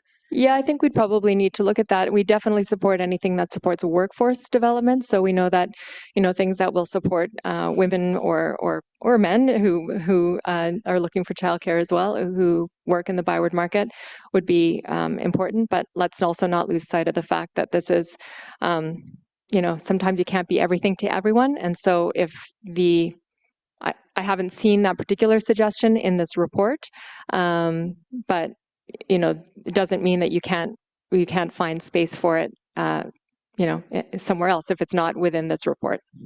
Great. Merci beaucoup. J'apprécie. Thank you. Councillor Brockington.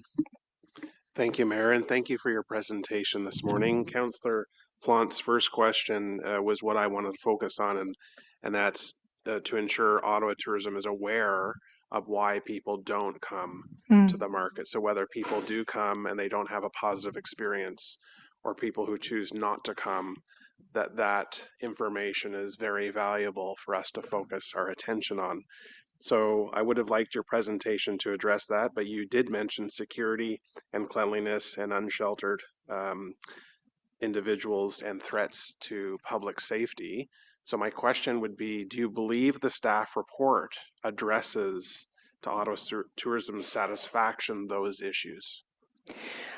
I think that the staff report does make reference to these different safety and security measures that are being put in place as well. The CORE program that has been put in place on the part of the Ottawa Police. There were some other programs that were mentioned in the staff report as well. These are definitely important aspects and should be layered in. And to your point, when we have visitors that are having these negative interactions in the Byward market, not just visitors, sometimes meeting planners that are coming to assess whether they're bringing their next convention or their next meeting to Ottawa, that can have very detrimental effects economically speaking. Major conferences and conventions are big economic generators and supporters of people's livelihoods who are working in tourism spaces in this area. So the safety and security elements are an important piece to phase into the program. Neil Malhotra was a panel speaker at the recent downtown forum. He said a lot of stuff that got attention, but he had the courage to say that if public safety and security is not addressed, it doesn't matter how well a neighborhood or zone is beautified. If people don't feel safe, they will not go there and they will not come back there. And so as much as I appreciate the staff plan, I think there's some very sound recommendations on how to move forward and invest a significant amount of public money to our assets. If people don't feel safe in any neighborhood, let alone the Byward market, that will be the Achilles heel of this project for us going forward. So I just want to reinforce with everyone that that has to be a top priority as part of this revitalization. I thank you for your delegation. Thank you. Councillor Leeper. Thank you, Mayor. Catherine, I don't think the city does a particularly good job in some of our key commercial areas of ensuring business continuity through major construction projects. There is probably no more important a sector in the city from a tourism perspective than the Byward market.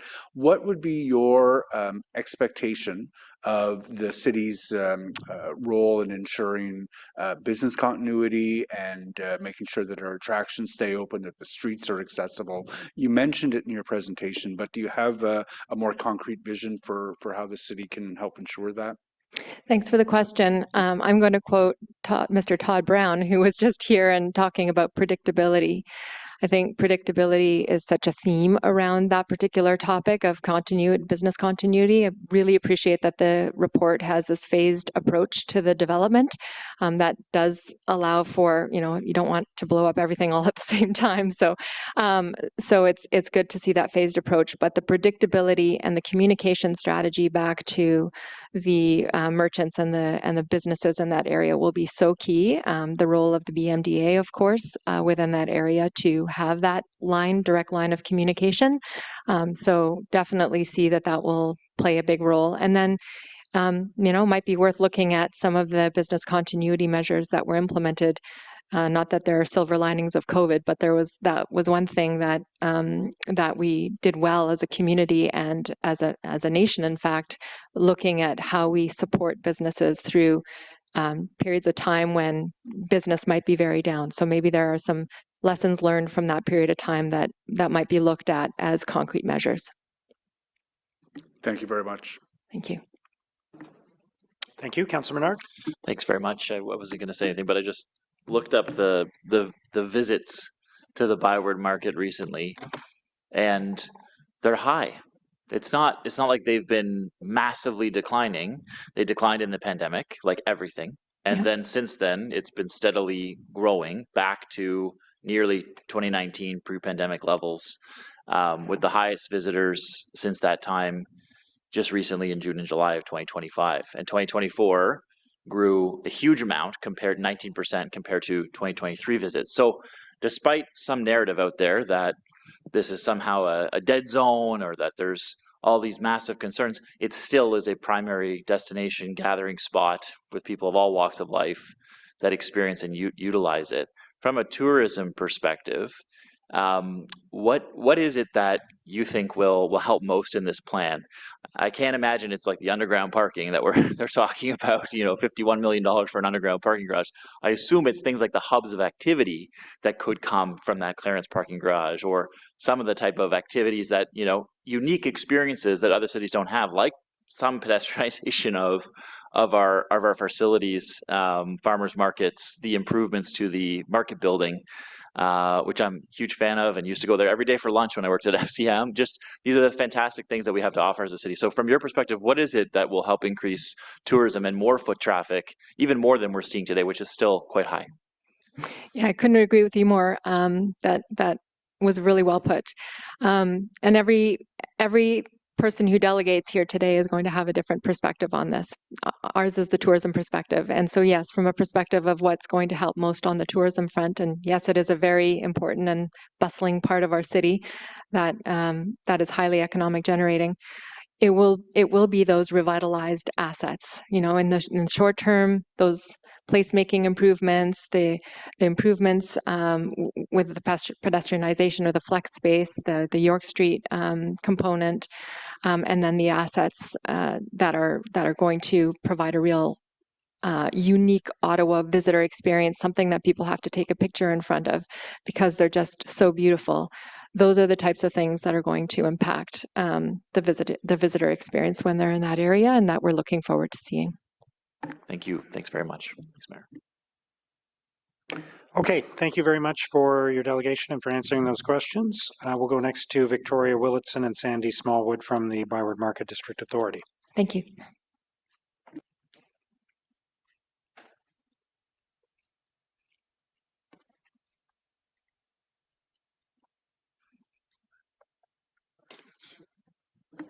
Good morning.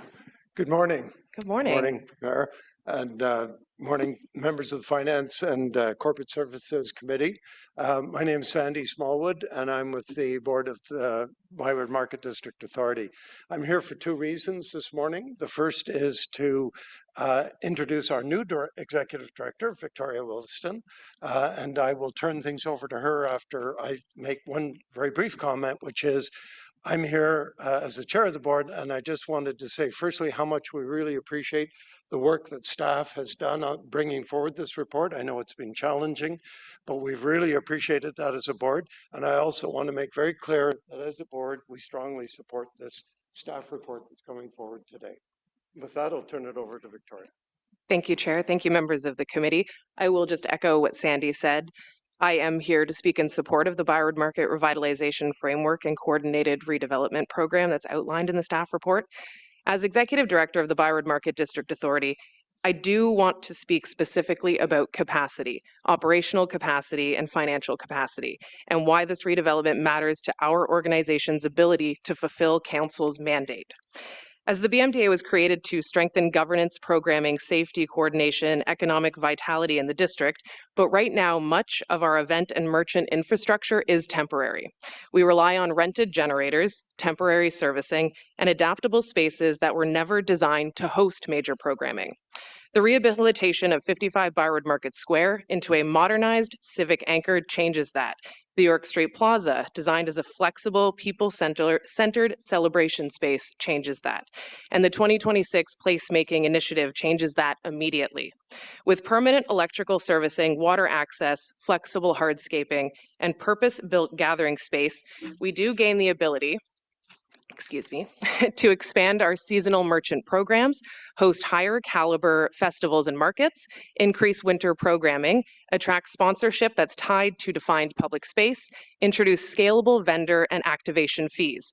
The revenue is not abstract. It does directly support those safety programs we've been speaking about, as well as visitor ambassador presence, beautification and maintenance, marketing campaigns that drive foot traffic to the area, as well as event production that increases dwell time that you heard Catherine speak about. The report is clear that maintaining the status quo is not cost neutral. Required life cycle investment is coming either way. The opportunity before you is to align that investment with economic output and operational sustainability.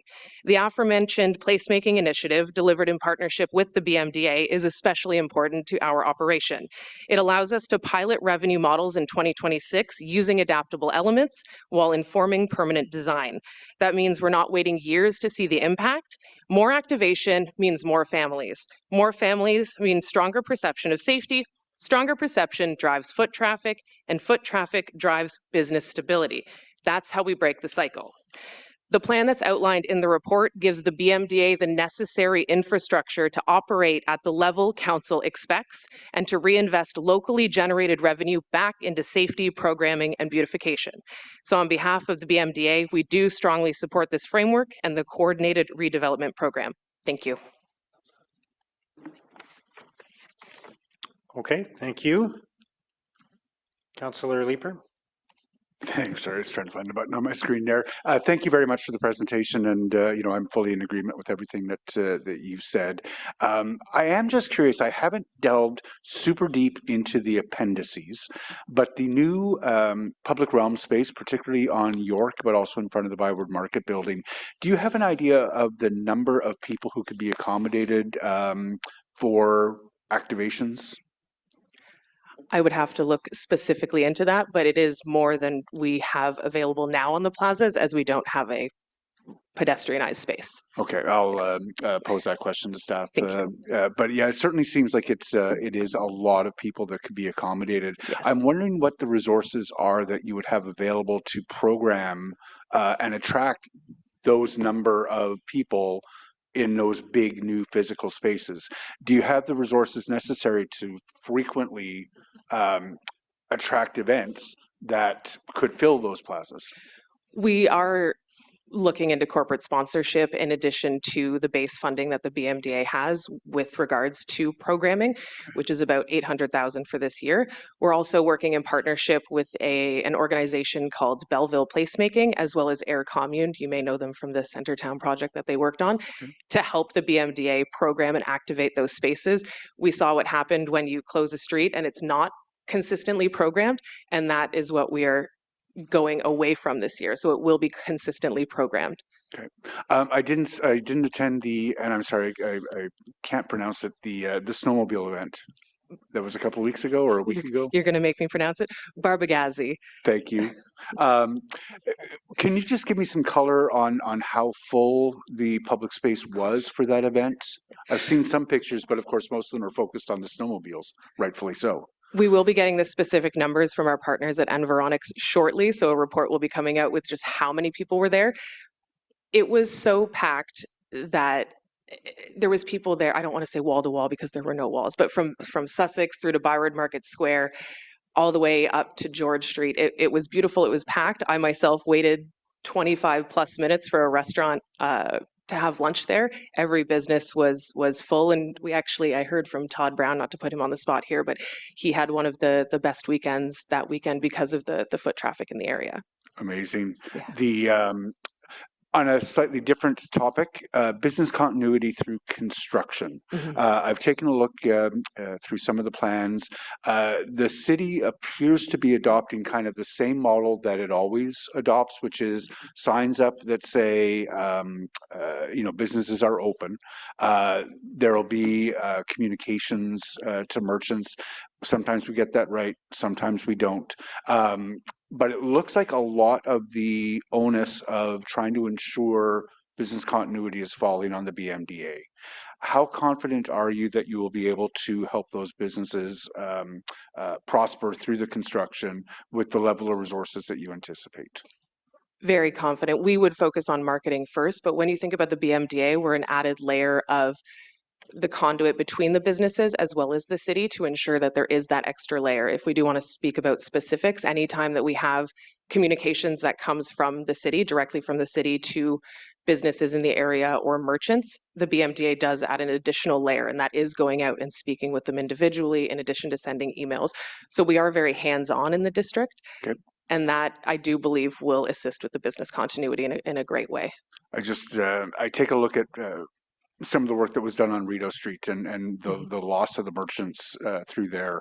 I would hate to see longtime merchants in the areas that are going to be affected by the construction lost. So business continuity is something I'm going to be particularly focused on. Of course. Thank you. Thank you, Councillor. Thank you. Councillor Brockington. Thank you, Mayor. Thank you for your presentation and a belated welcome to your position. Good to see you in that position and the new direction that was needed. So welcome. I don't know any kids that would ask their parents to take them to the Distillery District in Toronto. As much as I enjoy it there, and yes, there are a lot of families and kids, I don't know what the draw is in the Distillery District for kids and young families.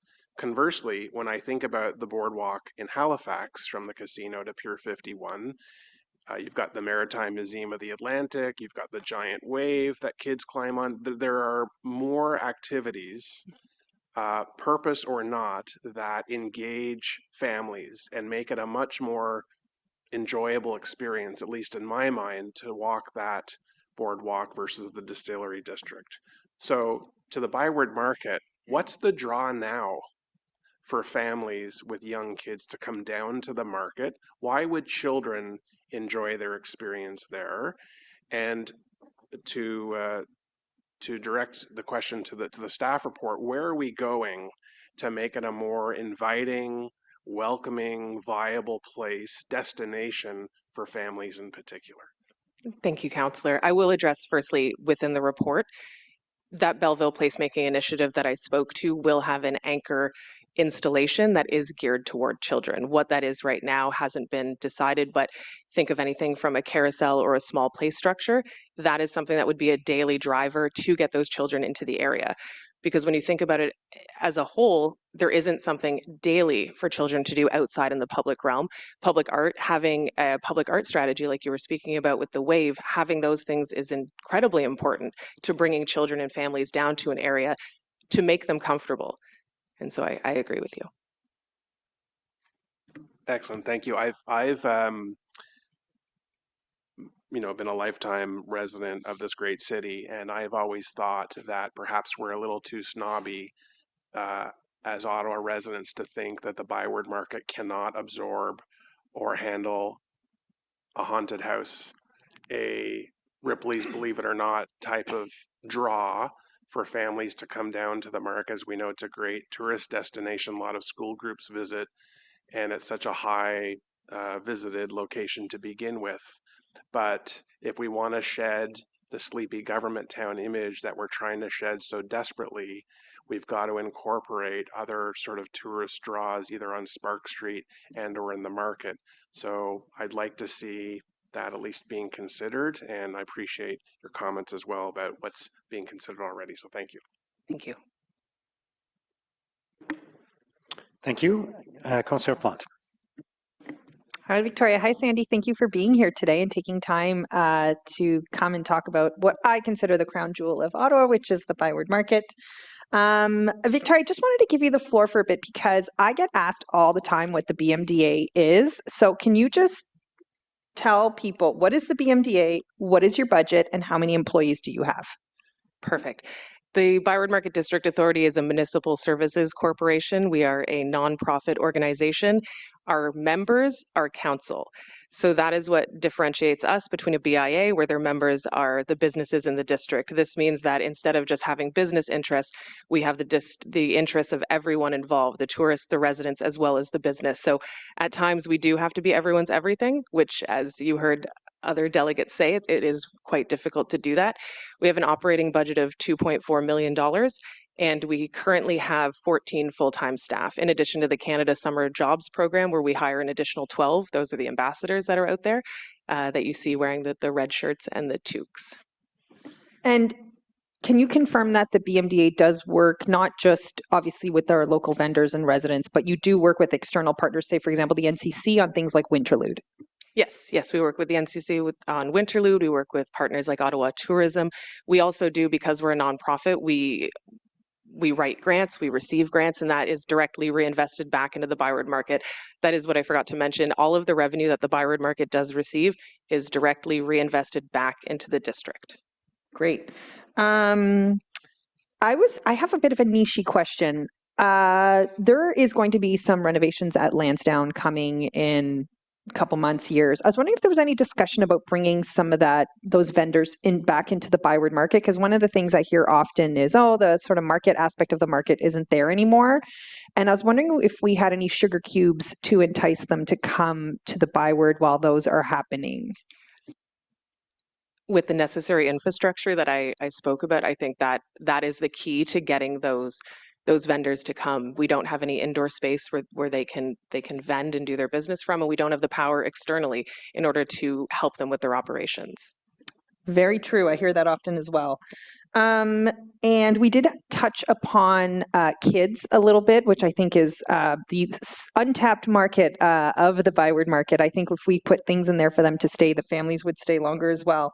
But one of the things we haven't talked about is a bit of the storytelling of the Byward Market. So, Elizabeth Bruyère, who was responsible for French education being available in Ontario, the Indigenous component, the Francophone and the Irish component, which I know you guys are hosting the Irish the parade. The parade, yes. I'm sure Councillor Tierney will have something to say about that. But I was just wondering if you support that kind of storytelling. I just think the story of the Byward Market is so special that I don't just want people going there for a beaver tail and a souvenir. I want them to kind of learn our Canadian history while they're there. I was just wondering if you could talk about that.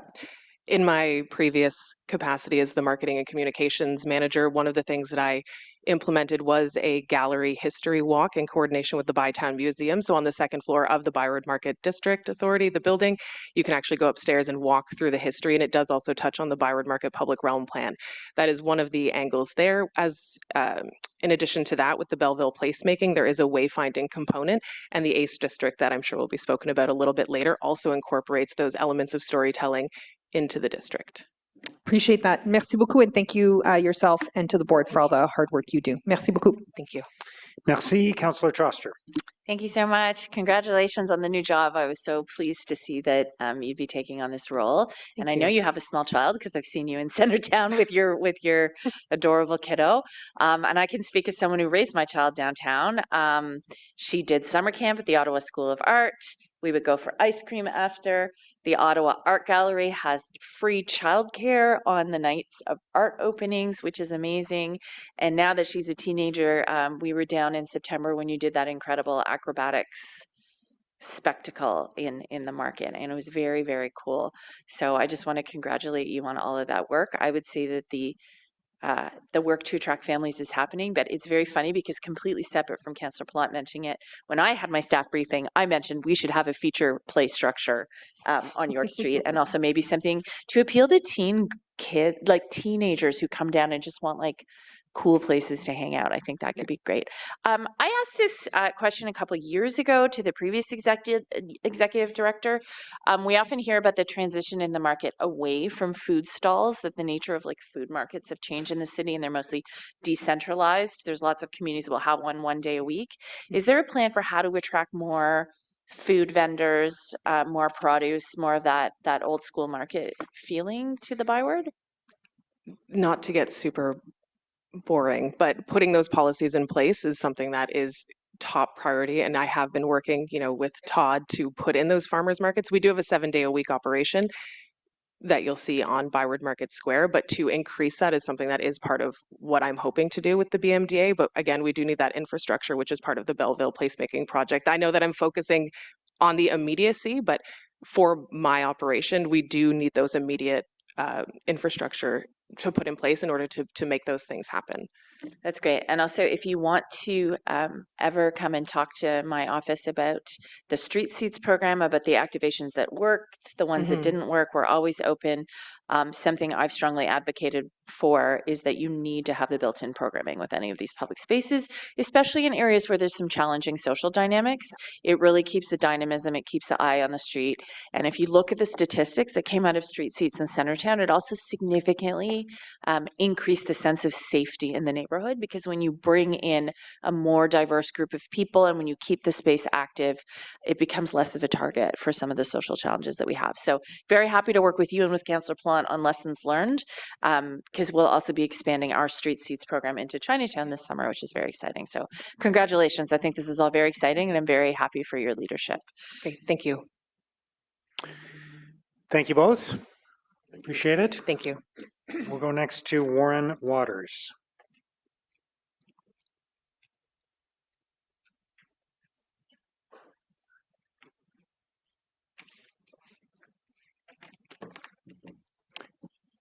Good morning, sir. Good morning. So, who am I? Warren Waters. I live in Lowertown. What do I want? A cynic might say that these are all ideas that have been promised in earlier plans that ignored the fundamentals of real estate market failures in the market, that focus on the public realm rather than the private land that surrounds it. And that's all true, but the public realm changes are still needed, and I approve them all. The York Street Plaza, the Event Center, the modernized market building, all good. Next slide, please. Before a place can be strong, it has to be cared for, and I moved to Lowertown because it's one place in Ottawa that's truly alive. It's adaptive, diverse, full of potential, but what worries me is the way the market action plan risks delivering an expensive, fragile version of that potential. Safe neighborhoods are built with and by residents and businesses, not delivered to them by experts. When you build safety with people, you get ownership. When you build it for them, you get displacement and resentment. 3 features underline this. The steering committee is no formal local team of businesses and residents. It's a governance red flag. The strategy leans on physical fixes, lighting and sightlines, without an investment in social cohesion. These mainly move disorder around. And thirdly, the outreach model remains a one-way intervention unless peers and residents help shape the services. So I'm advocating a pivot, decentralized governance with a neighborhood panel, reallocate a portion of the bricks and mortar funding to businesses and resident-led programs, and because durable safety requires people who feel this is ours. Next slide, please. The plan carries risks of a growth Ponzi scheme with large upfront capital debt, long-term maintenance obligations that the city can't afford. The program has a negative net present value of $46 million over 40 years. It doesn't pay for itself. The largest sinkholes is the subterranean parking garage, financially unproductive, and it occupies land that could host tax-paying residential and commercial uses. Scheduling major reconstruction for 2028 locks us into a cataclysmic rebuild rather than testable interventions. Next slide, please. We must ask, what's the next smallest thing we can do right now to address the struggle? Advance low-cost, high-return experiments. The Portland Lou Bistro chairs, tactical lighting, the Market Host program, parks, Block Pride micro grants. Ask me about these if you're interested in them. By doing these now, the city builds a foundation based on observed reality rather than consultant-led presuppositions. redirect some of the garage funds towards residential infill to grow a permanent tax-paying customer base. Next slide. The business and tenant support strategy has to function as a contract, not a brochure. Commit to a date for the legal review of tax and permit relief. Vague language isn't bankable. Mandate a quarterly public forum to create real-time accountability and publish the RACI table now. Clarify who's responsible, accountable, consulted and informed for the key decisions. That's a precondition for trust. Next slide. In conclusion, I'm asking to switch from big fix to stewardship. Better projects emerge from iterative small step investments made close to the ground. Taken together, this safety critique and my financial critique point to the same direction. Complement the steering committee with a neighborhood-led panel to embed local understanding and shared responsibility. Abandon the underground parking and use the savings to erase the project's roughly $45 million deficit. Implement pedestrianization now with low-cost tactical tools. Put housing first across Ottawa at the center of your disorder reduction strategy. Recognize the visible dysfunction is a housing and support failure, not a streetscape failure. And upgrade your business and tenant support strategy from a passive framework to an action plan with dates, minimum standards, forums, and a clear table of responsibility. I'm asking you to move away from big fixes, which promises transformation but just delivers fragility, toward a culture of stewardship. Trust the people who love the market to help shape it. Thank you. Thank you, sir. Councillor Leeper. Thank you very much, Mayor Warren. Thank you for the presentation. You spoke to housing, and I've confirmed since this meeting began, we don't have predictions in the multiple appendices here for what the potential population of Lower Town and the Byward Market could be in future. And I'm really glad that you've raised the potential for new residential development to create a residential base that could sustain commercial activity, et cetera. Have you given any thought to what that residential development might look like in terms of a mix between not-for-profit and market housing, where it would go, tall towers, lower rise infill, or are you just making a simpler point today? The market area, the Byward Market and Lower Town East together had a population of about 20 to 25,000 in 1950. And then the city bulldozed Lower Town East. The population declined to about 8,000 combined between the two areas. But as a result of the national slum renewal program. And it's slowly been building up since. It's down from about 8,000, it's back up to around 12,500, 13,500 now together, not counting Sandy Hill. I think there's certainly capability in the area with the new zoning that's just been passed. I haven't seen the projections, but it's mostly 5-story and 6-story in the market area. That would easily house 25 to 30,000 people. It doesn't have to be high rises. It can be medium rise, and even some low rise. In the historic district, there's some low rise buildings that probably need to be preserved. But we can increase the population in the surrounding area without disturbing the historic district. Yeah, no, I'm glad you raised that today. Thank you. Thank you, Councillor Plante. Hey, Warren, thank you for being here. And I'm not sure who drew all those images on your slides, but they were very creative. So thank you for providing that. It's artificial intelligence. Oh, okay. Well, there you go. I just wanted to, I'm going to give a quick anecdote and then I'm going to ask you some questions. So with the previous executive director of the BMDA, one of the things when we were discussing Christmas lighting, for example, in the Byward Market, was there was just a lack of plugs, like because the Byward Market was built at a time when they didn't have that. And so we had to get generators just for Christmas lighting. So I do take your point about these sort of smaller fixes, which can help enhance the public realm, but you did not, you sort of had a vision of a public washroom, but you didn't talk about it. I wanted to give you an opportunity to talk about the lack of public bathroom access in the Byward. Yeah, it's it's not an accessible bathroom in the market building, so it's only available for the able-bodied to march up the stairs, and most businesses are actively trying to keep people out of their private bathrooms, their restaurants and bars bathrooms, because of their fears of people using them to use drugs. So there's a lack of places to go. I have to use the Rideau Center if I'm not down there and I need a loo. The Rideau Center is really the only one that's easily available for somebody who is in a wheelchair. Excellent point. You also said it's fragile, but you didn't elaborate on that fragility. Could you talk about that?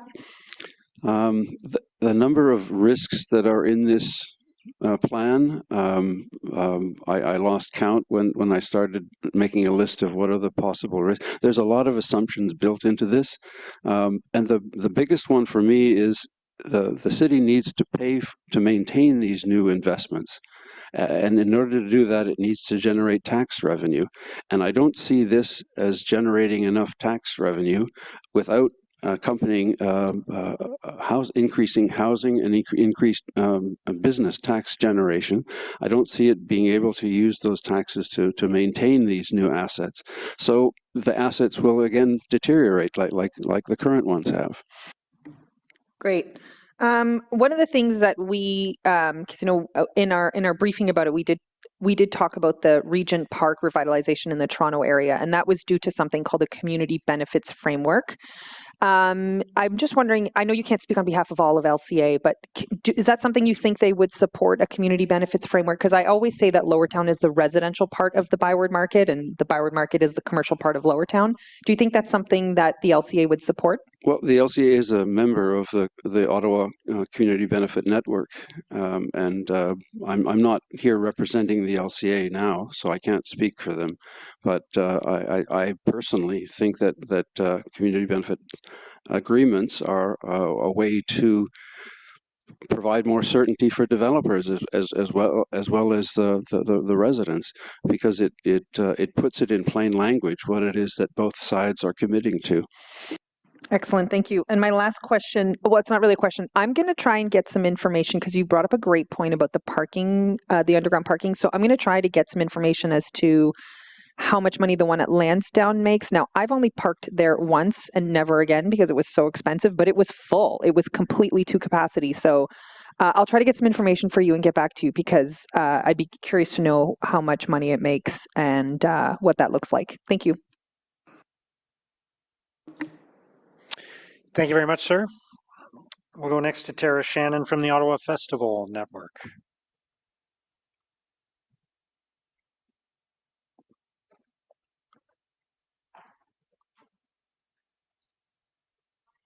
Good morning, Tara. Just hit the button Here. there. Good morning, Mayor. Committee members and members of council, bonjour et merci de me donner l'occasion de prendre la parole aujourd'hui. Thank I'm Tara you Shannon, for giving me the opportunity to speak today. business owner and the executive director of the Ottawa Festival Network. I want to begin by acknowledging the significant work that has gone into this proposal, years in the making. Congratulations to all the teams involved. The revitalization framework, the integration of the ACE district, and the focus on safety, access, and public realm, this is thoughtful city building. It's clear that staff and council understand the scale of the moment we're in with so much potential before us. From the festival community's perspective, we support this proposal. Transforming York Street into a pedestrian festival plaza is bold, necessary, and full of possibility. This kind of investment can not only change the trajectory of a district, but of an entire city. While I praise the work done to date, I also want to speak to what will ultimately determine whether this vision reaches its full potential. Meaningful consultation with the existing creative industries and effective governance from the ground up. This project is about revitalizing the heart of our city, creating vibrancy, and festivals create vibrancy. Vibrancy drives foot traffic, and as Victoria mentioned, foot traffic improves safety perception, Improved safety perception drives visitation and inevitably spending. And that is how the city will realize the return on its capital investment. York Street Plaza has the potential to become Ottawa's outdoor cultural living room, a place where our existing festivals can grow, new festivals can be envisioned, bringing audiences downtown consistently. I would encourage designing with the festivals who will use it, not simply for them. Ottawa is home to dozens of longtime experienced mid and large scale festival producers. They understand the practical realities of power requirements, sound management, winterization, accessibility, crowd movement, and site logistics. Bringing them into the design process now, while infrastructure decisions are still being made, will not only strengthen the design, it will help protect the city's investment. Permanent infrastructure could also reduce long-term production costs for festivals, which is critical at a time when the sector is under significant financial strain. But infrastructure alone does not create vibrancy. Intentional stewardship does. Vibrancy isn't something we build into a blueprint. It's the result of leadership, alignment, and accountability guided by strategy. When one governing body is clearly responsible for keeping the entire creative ecosystem in full view, it can more effectively drive economic and social impact, measure outcomes, and keep the district and ultimately the city feeling alive. Ottawa is prepared to make a significant capital investment. That investment deserves a governance structure capable of delivering meaningful return, economically, culturally, and socially. Right now, funding, programming authority, and support for the creative industries is fractured, scattered across multiple departments with no clear stewardship. The city currently allocates meaningful funding toward cultural and creative activation. But there's a vulnerability with this proposed project if we don't address governance and the funding structure. Because our funding and the responsibility are fragmented across departments, there are inefficiencies and redundancies. And as a result, we are not extracting the full value of the dollars already committed in the city's budget. We need coordinated strategic thinking for the creative industries as a whole. Without focused leadership, we risk building beautiful spaces that are underutilized, not because the design failed, but because responsibility for long-term cultural and economic performance was never clearly owned. Festivals are one important piece of this revitalization, but they are only one piece. A governance model that connects all the moving parts, public realm, programming, industry development, tourism, and economic strategy, is essential if this vision is going to succeed. As an artist, I am wholly in favor of this project. As a business owner, it's attractive as an investor. And as the representative for festivals, I'm not only in favor, but inspired by what could be. Let's match this bold capital investment with intentional stewardship, so we truly meet the moment and deliver the vibrant district that this vision promises. Thank you for your time. Merci. Thank you, Tara. Councillor Leeper. Thank you, Chair. Thank you very much for the presentation. And obviously, I'm in wholesale agreement with your plea for the programming and the stewardship, and to make sure that we are being thoughtful about that and being deliberate. One of the design considerations that I didn't hear you raise, but I'm wondering if it's a consideration in this project, is security. Unfortunately, the scourge of urban festivals right now is the security of the festival goers, particularly from, and we've seen cars that are driving into crowds. What are some of the security considerations that we should keep in mind as this is being designed? Well, the pedestrian element, obviously, so a secured space where pedestrians are safe. I think the other security element is the perception of safety.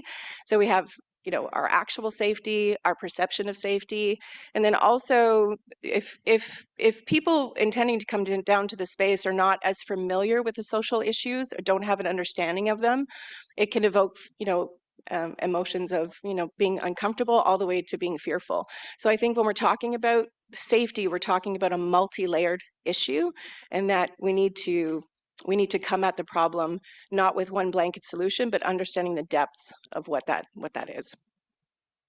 Thank you for a nuanced answer. Thank you. You're welcome.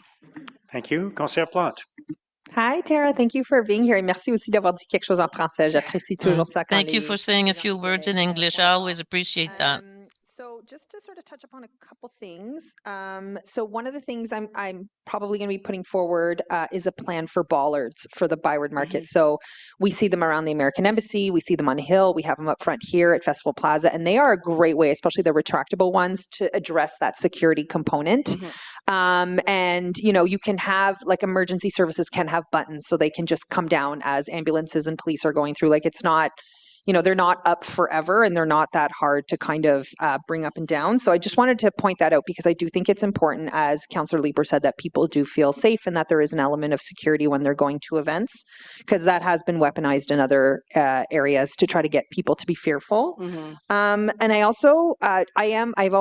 will probably be putting a motion forward as well to touch upon the governance model, which you talked about a bit, to have council representation on some of these committees, because I have just personally felt that sometimes I sort of find things out after the fact. And people are busy and we're all on 10,000 committees and we all can't always update each other all the time. So I will keep you posted about that because I do think it's very important. And last, I just have a quick anecdote for you. So one of the first summers I was here in Ottawa, I moved here in 2004 and then permanently in 2005, Blues Fest had a free concert in the Byward Market, and it was Arrested Development. For those of you who are advanced age, this is a band, not a show. And I remember thinking it was so cool. I was on my way to my shift at the cabin, and I could watch this free concert of this band I really liked in the middle of the Byward Market. And I think they sang like 4 or 5 songs and then they were done. But I think about that a lot because I loved just that, it was just happening. It was in the middle of the Byward Market. It was a concert. It was a band from the US that not very many people had heard of. There was maybe 30 of us in the crowd, but you sort of brought that back to me as I was thinking back nostalgically, and I hope we can bring back that feeling of both spontaneity and musicality to York Street. I agree with you. Merci beaucoup. Thank you, merci. Thank you very much, Sarah. Thank you, Mayor. Next is Josiah Frith from the Lower Town Community Association.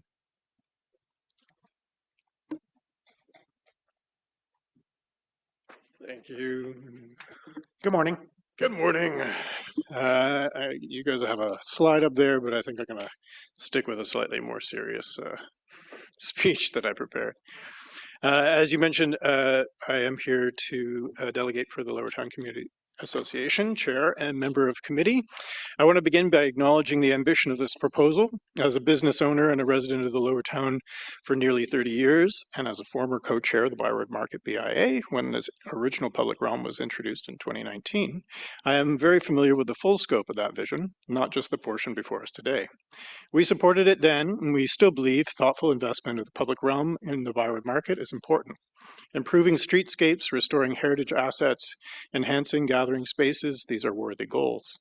The Byward Market is the city's oldest and most symbolic district. It deserves thoughtful investment. A vibrant public realm matters. Beautiful, functional, welcoming spaces matter. Long-term planning matters. But sequencing matters too, because over the past several years, we have seen attempts to implement pieces of that vision without sufficient funding, without full logistical clarity, and without first addressing the underlying social imbalance in the area. The result has not been transformation. It has been partial implementation, rising costs, and gradual erosion of trust among surrounding businesses and residents. We cannot afford to repeat that pattern at a larger scale. Many people assume the social disorder visible in the Byward Market originates here. It does not. The opioid crisis is nationwide, in many cases global. Mental health instability is widespread. Housing insecurity affects communities everywhere. What is not widespread is access to low-barrier crisis and stabilization infrastructure. Low-barrier shelters, supervised consumption services, crisis response hubs, outreach centers, emergency housing intakes, these are heavily clustered in and around the Byward Market. It should be no surprise that when crisis-related infrastructure is concentrated, visible crisis-related behavior concentrates too. That is not a moral judgment, it is simply a systems outcome. In many cases, individuals in crisis are transported here because this is the only place stabilization infrastructure exists. When comparable supports are not available in other wards, relocation becomes the default response. When the neighborhood receiving that concentration is blamed for the visibility of it, this is not a fair or honest assessment of the situation. We also need to be honest about something else. The market's challenges are not solely about homelessness. During 2020 and 2021, when nightlife was closed, reported crime in the market dropped significantly.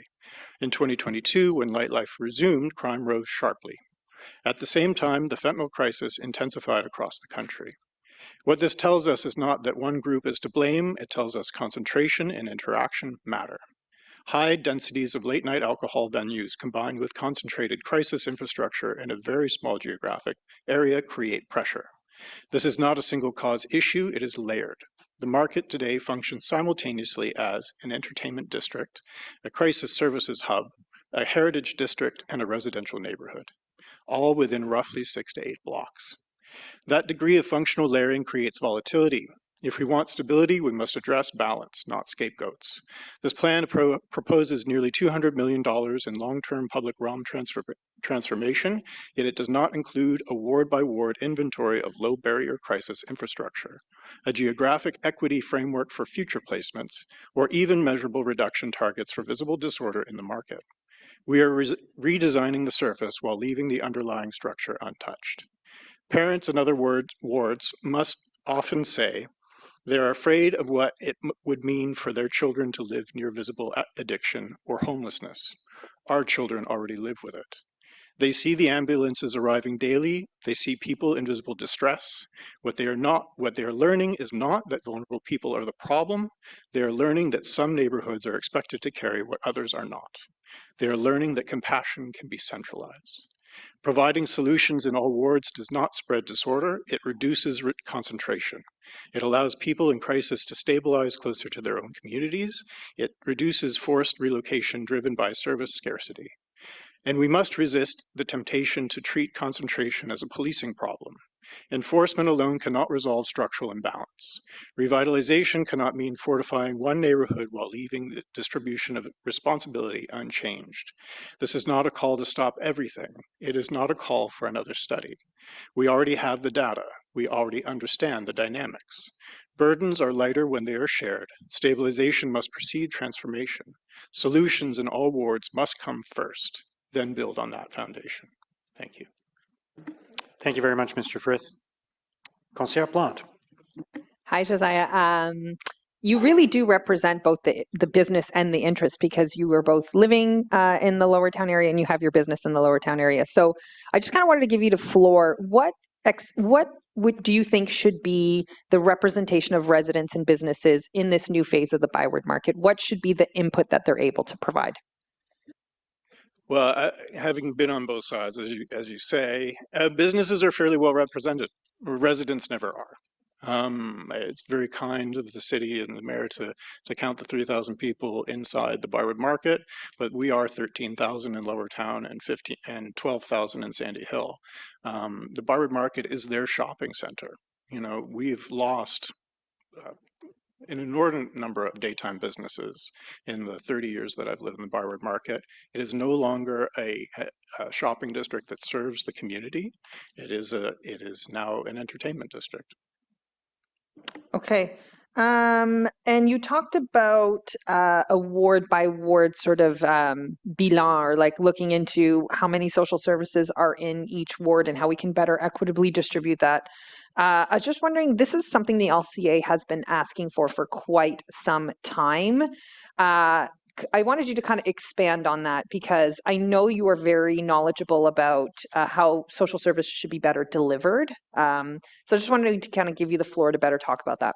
Sure. I think, you know, looking at the state of affairs in Lower Town, the Byward Market, and certainly in downtown, we're operating from an old idea of centralizing these services, centralizing these populations, better helped us deliver services to them. But these ideas have now been thoroughly disproven. Most of the people inside these institutions are ready to try something different. From my own history of experience, my parents working with these communities. Smaller, more intimate, more personal interactions are really what people in these situations need. They don't need to be lumped together in a multiplying crisis situation. Yeah, and I would add to that too, because we do know that there's a lot of members of parliament who live part-time in the Byward Market because they do commute to the Hill. And I have found it very odd that they do not ring the alarm bells about sort of what's going on. They kind of just shrug their shoulders and they go, I'm from Alberta, I'm from BC, whatever. And they just kind of go about their way. And thank you for always ringing the alarm bells about this. The LCA and you in particular have been front and center on this issue, and you've really raised the profile. And it's sad that more people are not concerned about the sort of the redlining of services, but I just wanted to thank you for bringing it up in a very compassionate and measured and equitable way. Thank you. Thank you. Thank you very much, sir. Thank you. Next is Alexandra Badzak from the Ottawa Art Gallery, who's online. Thank you very much. I guess it's good afternoon now, Mayor Sutcliffe and councillors. As mentioned, my name's Alexandra Badzak, and I'm the director and CEO of the Ottawa Art Gallery. But I'm wearing a couple of hats today. I also helped to author the Arts, Culture and Entertainment District Framework that's referenced in this plan. Through the Ottawa Art Gallery and other partners, we're working on some of the near-term initiatives that will happen within the market. I'm a board member of the Downtown Rideau BIA and a long-term resident of the Byward Market and Lowertown, just right on the edge. So I walk through the market every day. I want to begin by congratulating the city on the ambition and the clarity of the revitalization framework. You've articulated, I think, a compelling vision of vibrant and welcoming and inclusive historic market district for all, anchored by the lovely phrase of places and spaces that transform. So this plan recognizes 3 transformative city investments: York Street, 55 Byward Market, and the redevelopment of 70 Clarence. Taken together, these aren't incremental adjustments. These are structural interventions in the future of the market. As someone who has successfully led a major cultural infrastructure expansion in the city, I want to affirm something fundamental. Culture, when treated as infrastructure, delivers exactly the kind of transformation this plan envisions.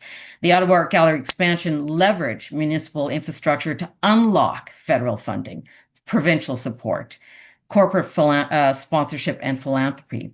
It created sustained foot traffic, jobs. It strengthened surrounding businesses. It provided free public space and year-round programming.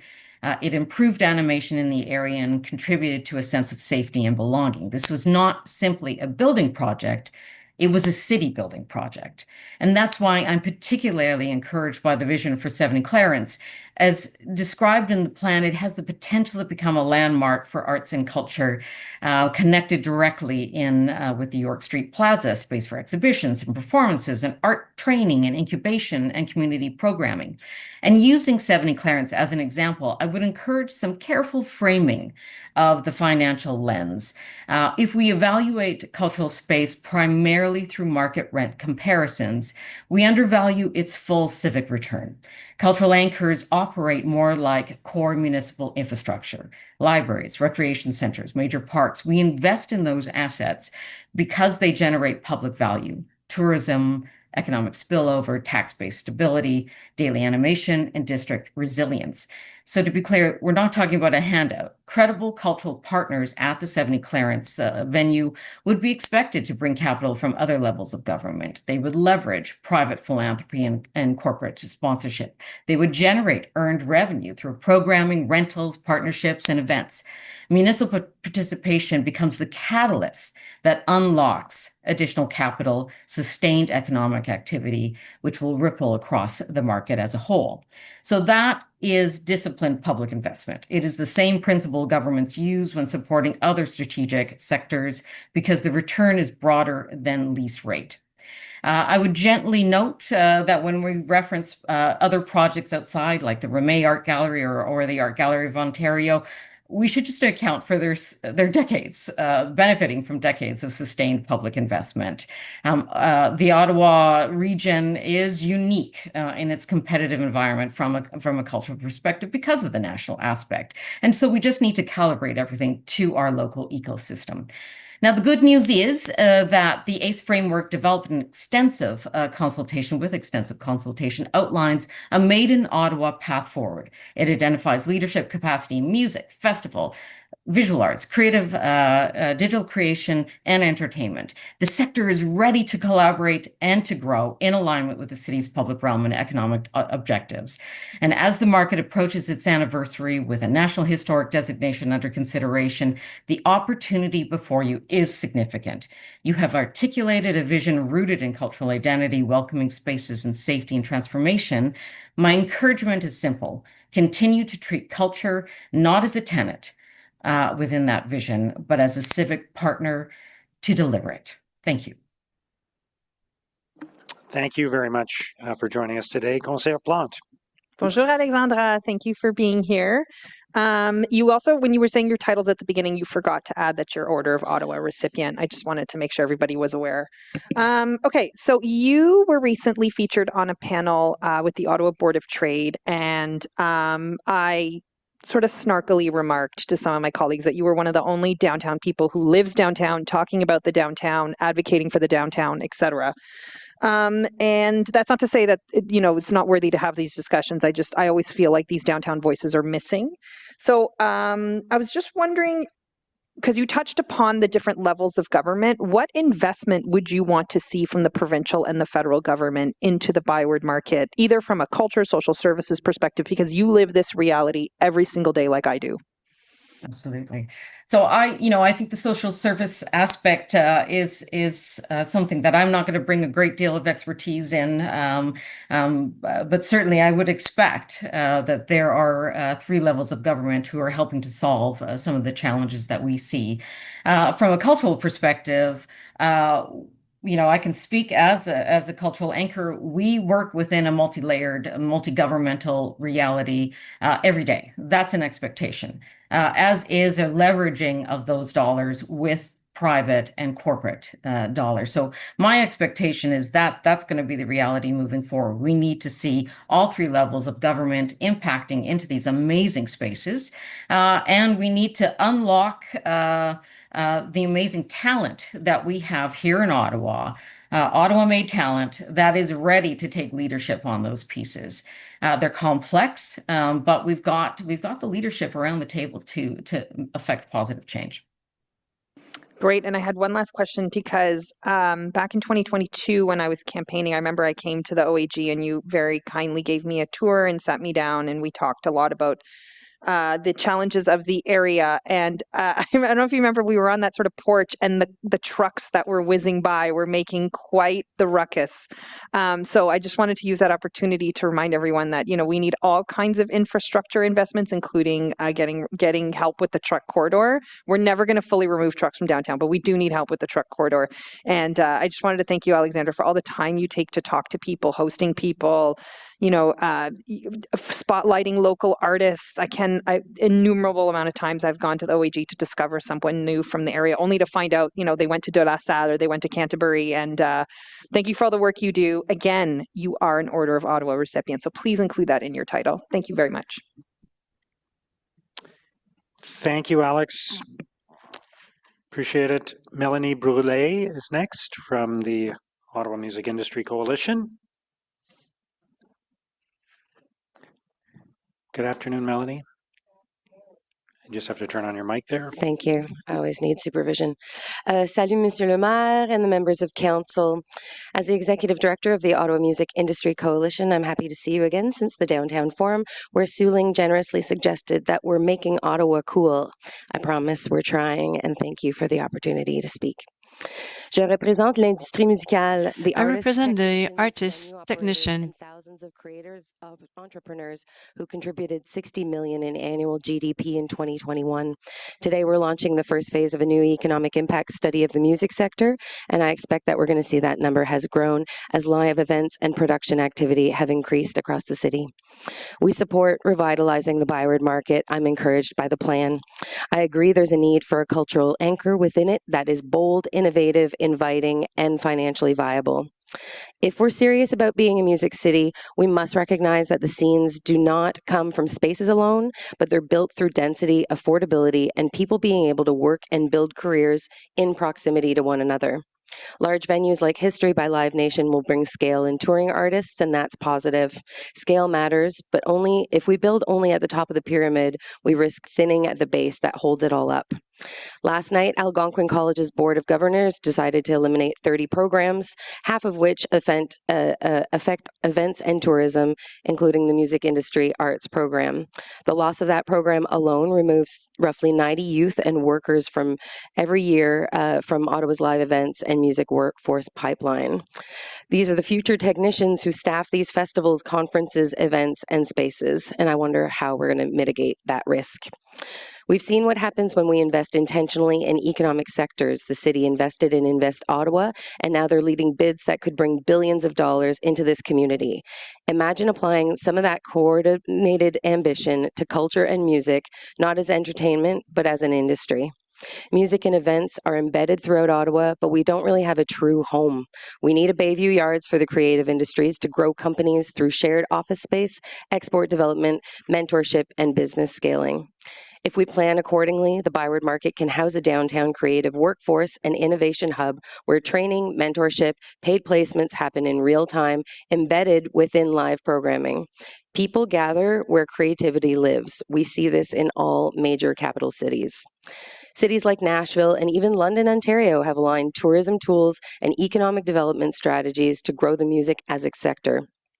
They offer year-round destination concepts like an interactive music hall of fame or a vinyl pressing plant as a social enterprise that could create skilled jobs and become an attraction in itself. Visitors increasingly want to see how culture gets made, not just consume it. Which brings me to governance. If the goal is a thriving market, we need alignment with the creative industries from the outset. The organizations and operators who activate these spaces must be involved early and meaningfully, not simply consulted once plans are drafted. OMIC is on the ground floor. We're seeing business opened, business closes, business openings and closures, and we see private sector private sector interest increasing while public funding becomes more competitive. There are challenges, but there's a real opportunity here. If we intentionally align workforce, venues, innovation space, and governance, the Byward Market can become the heart of an engine for year-round jobs, tourism growth, and career development. If we want people walking through the market to feel something and become ambassadors for Ottawa, we must build the ecosystem, not just the buildings and plazas. Thank you. Thank you very much. Okay, that's great. Thank you. Next up is Andrew Lumsden.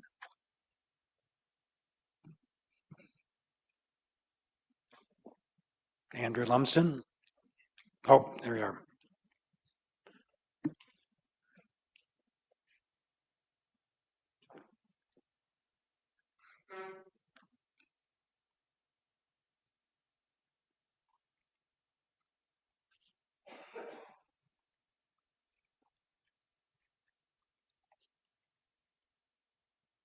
What do I? Am I already live? Good afternoon, sir. Good afternoon, Your Worship and members of council. I don't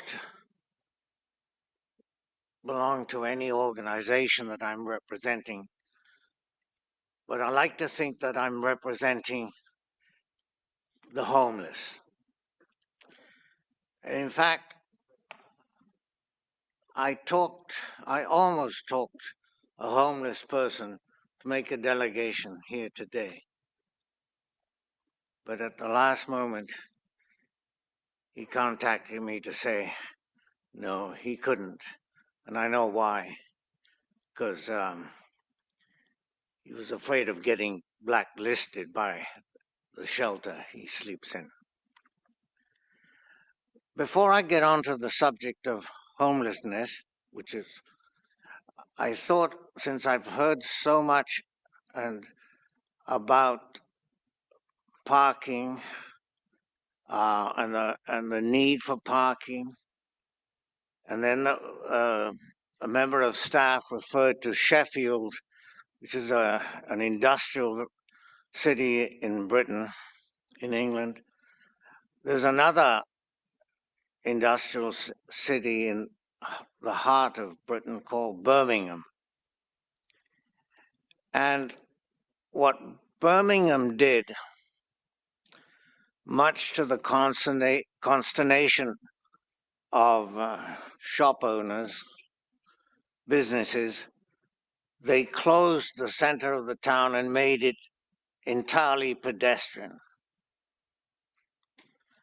But you go to Birmingham now, and the center of Birmingham, a rather dirty industrial city, is now, and I've heard the word vibrant several times. It's really vibrant. So I guess what Birmingham has learned, which so many cities in Europe have learned, people shop, cars don't. Anyway, to get to my address, every time I travel along Murray and George Streets in particular, I'm saddened. Sad that our city appears to have done so little to solve the homeless problem. Yes, there are 10-year plans, etc. Plenty of letters and opinion columns in the Ottawa Citizen decrying the situation.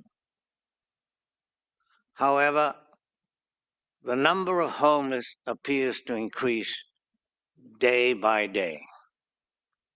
Why is this? The root of the problem is most likely the reliance on shelters, which can't provide a dignified and secure home. Instead, the unintended consequence of their existence is that they breed homeless people. Hyperbole, you say. But visit Finland, as I have done, and you won't find any shelters or see people lying on the sidewalks or in the public parks. What is the secret of Finland's success? They did away with shelters and provided the formerly homeless with a key to their own front door. That's to say, a proper home, or flats as they are called, small as they may be. As they are required to pay a small rent according to their means. But they're not left to fend for themselves. Instead, they receive round-the-clock medical and social worker care and attention. I could expand at length on what Finland has done. I have with me 3 booklets which explain their program in detail and would be happy to lend them to anybody who is interested in finding out more about what Finland has done so successfully. Mr. Lumsden, unfortunately, that's time. Can I have... If you just want to wrap up in 10 seconds, yeah. that would be great. So, my plea to you today is to confront the challenge of eliminating homelessness. It will take courage and dedication. The shelters are admittedly powerful and deeply embedded institutions, but you have to have the courage to take them on. Okay. Thank you. Thank you, sir. Councillor Plante. Hi, Andrew. I actually don't have a question. I just wanted to commend you because I feel like I see you at every talk that's given, every committee, anytime you can delegate about the issue of housing first, you do. And I know that we see the consequences of not having a housing first policy, which involves all level government, not just the municipal one. So I just wanted to thank you. I know you're very passionate about this issue. You actually went to Finland to see how this works, and not too many people take those big steps. So merci beaucoup. Thank you, Councillor Menard. Thanks very much, Mayor. Thanks for being here, Andrew, and for your advocacy on this topic. I'll note today that on the agenda we had item 11.2, which was the, instead of paying for hotels and that sort of thing, the acquisition of 377 O'Connor Street and the transitional housing for families with supports on site and rooms available for people, almost turnkey, which also represents a savings for the city rather than relying on, say, private hotels or other beds. This is a positive thing that the city is doing, and of course, so much of our strategy relies on not just this order of government, but other orders of government as well, and the inputs there. That I'm sure a lot of other countries, Finland likely included, that see a plethora of investment from the federal side, as we used to see here in the 60s and 50s, 60s, 70s. We saw a lot of investment from the federal side, which a lot has dried up at this point. In order to get back to that, I assume you have some thoughts on it, because obviously the municipal order of government can put up funding, and now it's matched, and we've done a lot more this term than we have in previous terms on the affordable housing side. Something that I've been happy to see, but obviously more is needed, and homelessness is a problem that can be solved. It requires a lot of people-focused service and some investment, and not losing housing that is currently more affordable, which we're constantly doing. So just on that side of things, on the federal side, the investment side, if you have suggestions I've heard about the shelter piece that you've mentioned, but suggestions on the other orders of government, that funding there, but also on the municipal side and what we should and can be doing, I would be happy to hear that from you. Yes, thank you. One thing that I didn't mention on the funding side with regard to the homeless problem is that in Finland, they've reduced the cost. They've used existing monies paid to shelters and others, and they've actually saved the public purse. With regard to affordable housing, one of the problems with affordable housing is this private-public sector partnership, which in my opinion seldom really works.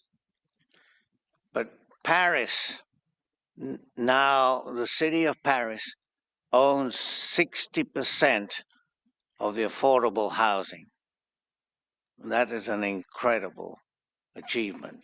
So you can imagine there how by doing so they can control and maintain rents at affordable levels. Yeah, certainly.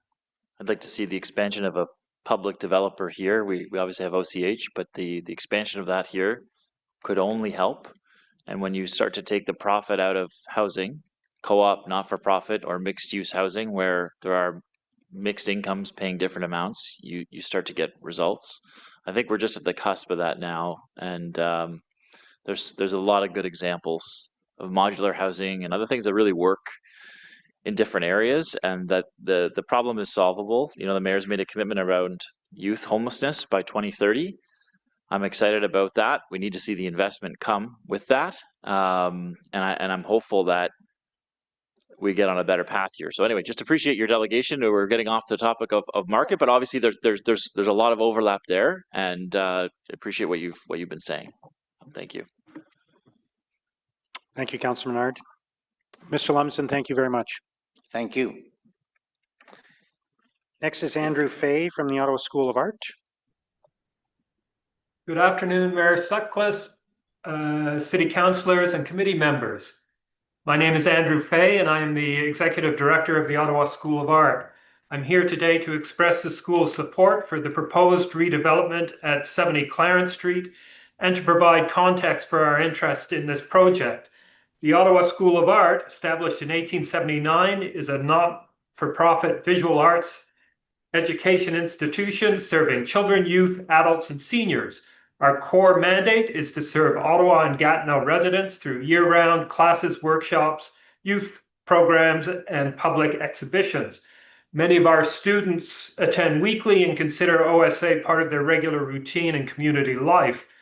Our programming also integrates seamlessly with the market's role as a destination. Short courses, workshops, and exhibitions in our public gallery attract visitors who are drawn to culture, creativity, and learning as part of their experience of the market. In this way, the school supports both everyday local use and the broader destination vision of the area. The Ottawa School of Art has been located in the Byward Market since 1983. For more than 40 years, we've been a stable, long-term tenant and consistent presence in the neighborhood. In a district that has experienced significant change, we've remained deeply invested in the market's success. Each week, the Ottawa School of Art brings 950 people into the Byward Market. Students, parents, instructors, visiting artists, and members of the public attending classes and exhibitions. These visits occur during the day, early evenings, and weekends, supporting local businesses and contributing to a steady, positive street presence. With respect to the proposed redevelopment at 70 Clarence Street, the Ottawa School of Art has been actively engaged with the city. We participated in the preliminary market sounding process referenced in the staff report, have identified ourselves as an interested tenant, and remain interested in participating in the competitive process proposed as the next step toward redevelopment. Our continued interest reflects both the suitability of the site for our mandate and our long-term commitment to the Byward Market.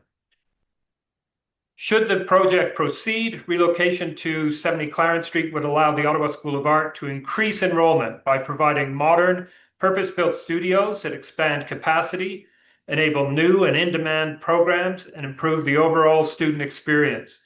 From a financial perspective, upgraded facilities and a highly visible market location strengthen earned revenue through increased course registrations, rentals, retail activity, and exhibitions, while making the school more attractive to donors, sponsors, and grant funders.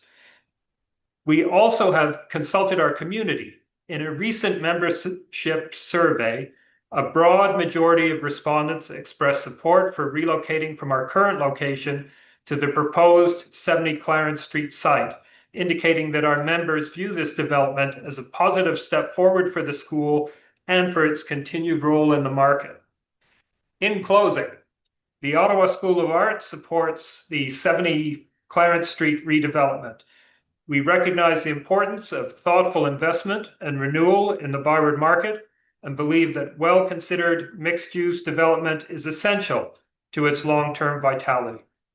Over many decades, the Ottawa School of Art has demonstrated that cultural institutions are reliable partners in city building. We bring people, activity, and cultural value to the market every week, and we remain committed to its future. Thank you for your time and for the opportunity to speak today. Thank you very much for your presentation. Much appreciated. Thank you, sir. Next is Cassandra Ulstorn from Arts Ottawa.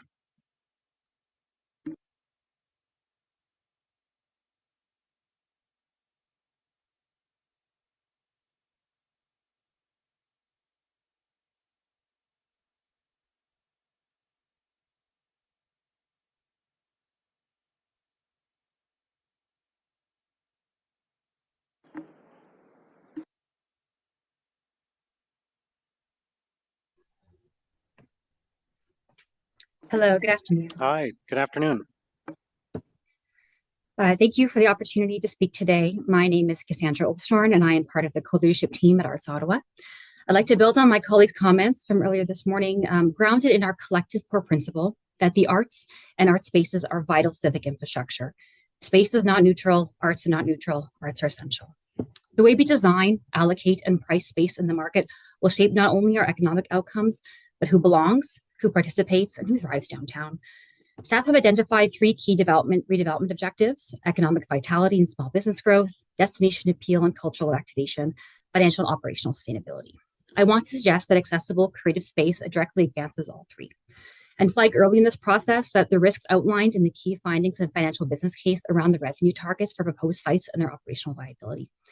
And before I dig in, thank again my colleagues for their speaking earlier today. And credit to Mass Culture and Why Not Theatre for their recent work on investigating art spaces through their Meanwhile Spaces program and their national report Scaffolding for Change, findings from which I'll be referencing. So for economic vitality, when artists and cultural producers are burdened by high rental costs, money leaves the creative economy before art is even made. When the space is subsidized, the funds are reoriented to salaries. The collaborators are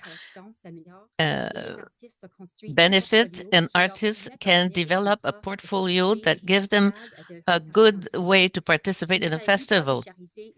It's not charity, but it's an important investment. It is an economic development factor. If we want small businesses to be dynamic on the market, they are important because they are producer of cultural value. When they have unpressured, accessible space, they experiment, they prototype, and they create work that is responsive and without risks or fear of financial penalty. Spaces become incubators, not just venues. And that experimentation is what draws people downtown, not one-off spectacle, but sustained cultural presence. If the market includes creative spaces, rehearsal studios, shared production hubs, activation becomes organic and continuous. Locally in the Scaffolding for Change report, we also heard clearly space alone is not enough. Without services and support, space can feel unanchored. This is achieved through coordinated governance. This is made possible because artistic organization must be well funded. It provides everything that artists needs. It can also ensure a good management and consistent strategies. It offers stability and reliability for artistic activities on a long-term basis.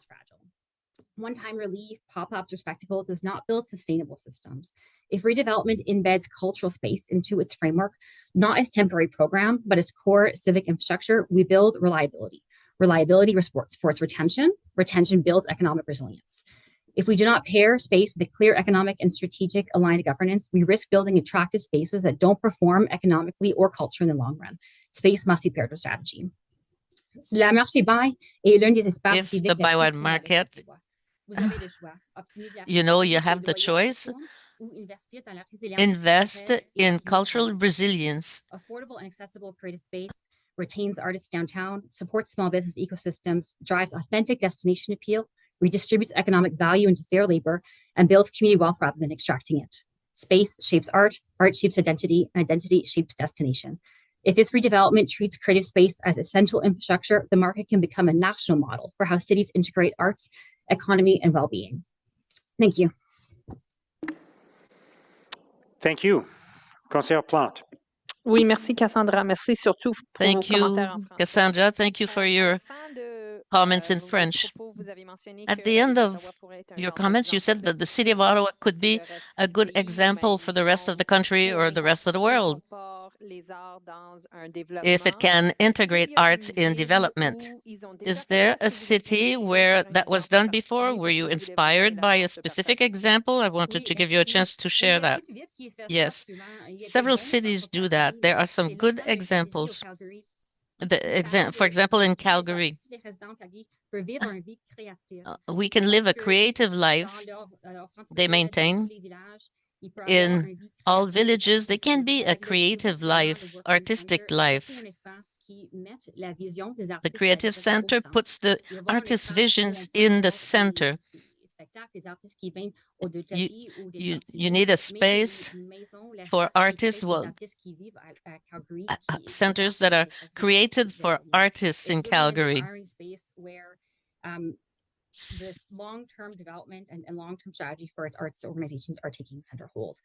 There are some other great examples in other cities. There's some places in small towns in BC that are also doing some really great, and now in the moment these escape me, but that's an example that we can look at as what can happen when we really prioritize the safety and the home of artists who live in long term. It's no surprise that, you know, Ottawa is a really wonderful and livable city to live in. The Canadian Chamber of Business put out a really great report talking about the great vitality that Ottawa has and has home for artists, but it is not affordable. And if we layer on these additional pieces, it will continue to be unaffordable for artists. But I think Calgary's doing some really interesting things. Toronto is doing some great stuff. They're in their latest culture plan has put some really aggressive targets about the amount of cultural space that they want to see built up across the city. And they're doing a lot about providing accessible and affordable spaces to artists as well. So I think we can look at these two examples as some inspiration for Ottawa. And we can look, you know, I think internally here, there are some really great examples in Ottawa as well at how, like the Shanghai Arts Center, for example, or some work happening privately at the Urban Art Collective of how we can be looking for innovation here at home. Merci beaucoup. Merci.